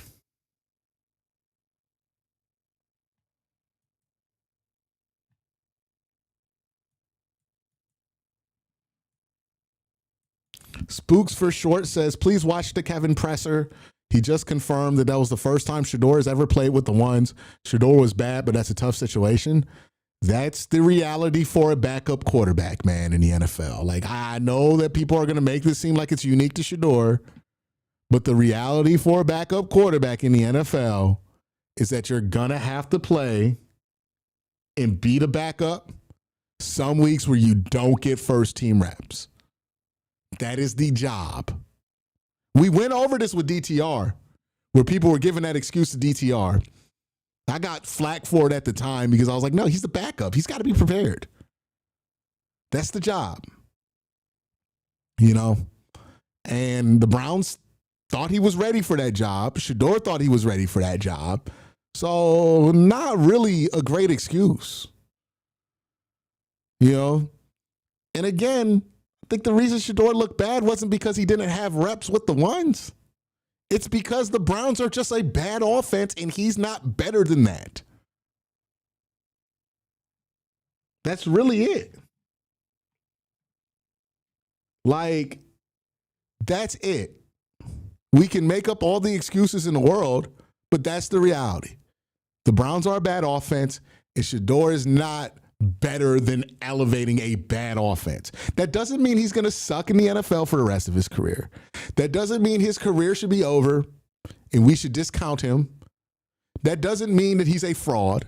That just means that he was never projected to be that kind of quarterback. He's not Josh Allen. He's not Lamar Jackson. He's not one of those guys. And that's just the situation. Trey Ball says, and also like some of the guys out there at this point are guys that he played with in the preseason. Like Gage Larvin is playing starter reps. He played with Gage in the preseason. I think he played with Isaiah Bond in the preseason. Like, it's not really like, it's not the reason, man. It's not the reason he didn't look good today. Like, what do you mean? He played with better players and that means he should look worse? That doesn't make any sense to me. Trey Ball says, genuine question. Fourth, 5 minutes left. You don't say anything to the QB when he comes to the sidelines. Is that not weird? It was back-to-back timeouts and nothing. I saw Kevin talk to Shador on that timeout with 5 minutes left. I don't know what you're talking about. I saw him talk to him multiple times. Him, Bill Musgrave, they were both down there on the sidelines talking to Shador. Don't know what you're talking about. There. I saw it happen during the 5 minute drill. Maybe I'll rewatch it. Maybe I missaw it, but I'm pretty confident I saw Kevin talking to him. Seeing Sanders, you think they'll keep Dillon QB2 or does it even matter for next year? I think they like Dillon as the backup quarterback, but it's really going to be a question of who's the coach next year. Like if it's Kevin Stefanski, I think Dillon has a good chance to be the backup next year. If it's not Kevin Stefanski, then it's going to be determined on who they bring in. D the Seeker says, let's stop acting like the playing field was even. What are we talking about? Like the playing field for Shador and Dillon? It might not have been even, but I mean, it wasn't even results. Like, again, he did not look good, man. We got to stop denying it. The brother looked bad. Like, what are we fighting here, y'all? What are we fighting here, y'all? He looked bad. If any other quarterback in the NFL went 4 of 16 for 47 yards and 1 interception with 2 sacks for 27 yards and a 13.5 rating, we would say he looked bad. We wouldn't be out here talking about, first team reps. Like, what are we doing? What are we doing? The brother looked bad. We just got to admit it. I said the same thing after the Rams game where people refused to accept the L after the Rams game. He looked bad. It's not the end of the world, but the brother looked bad. He was worse than Dillon Gabriel today. No way you can flip it to where you can say Shador's performance was even equal to Dillon Gabriel's today. He was worse than Dillon, and Dillon wasn't even good. We don't got to fight it. We really don't. I don't see the point. What are we fighting?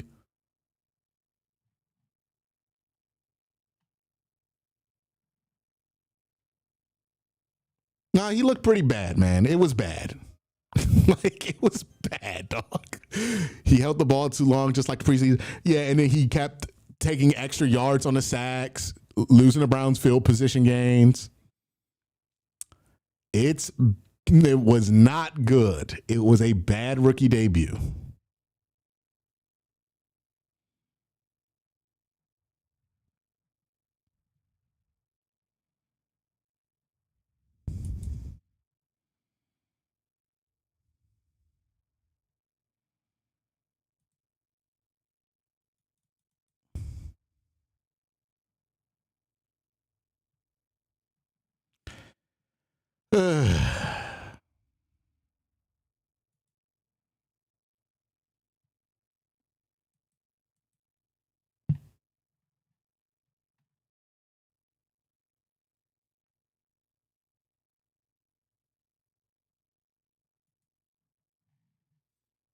Yeah, Shador fans are upset at me again. I don't even know why. I don't really care. Yeah. But this is what it is. Hopefully they could be better. But had a fun time. Hopefully we have a better result next week. But y'all have a great day. Have an even better night. Peace. Where's the end stream?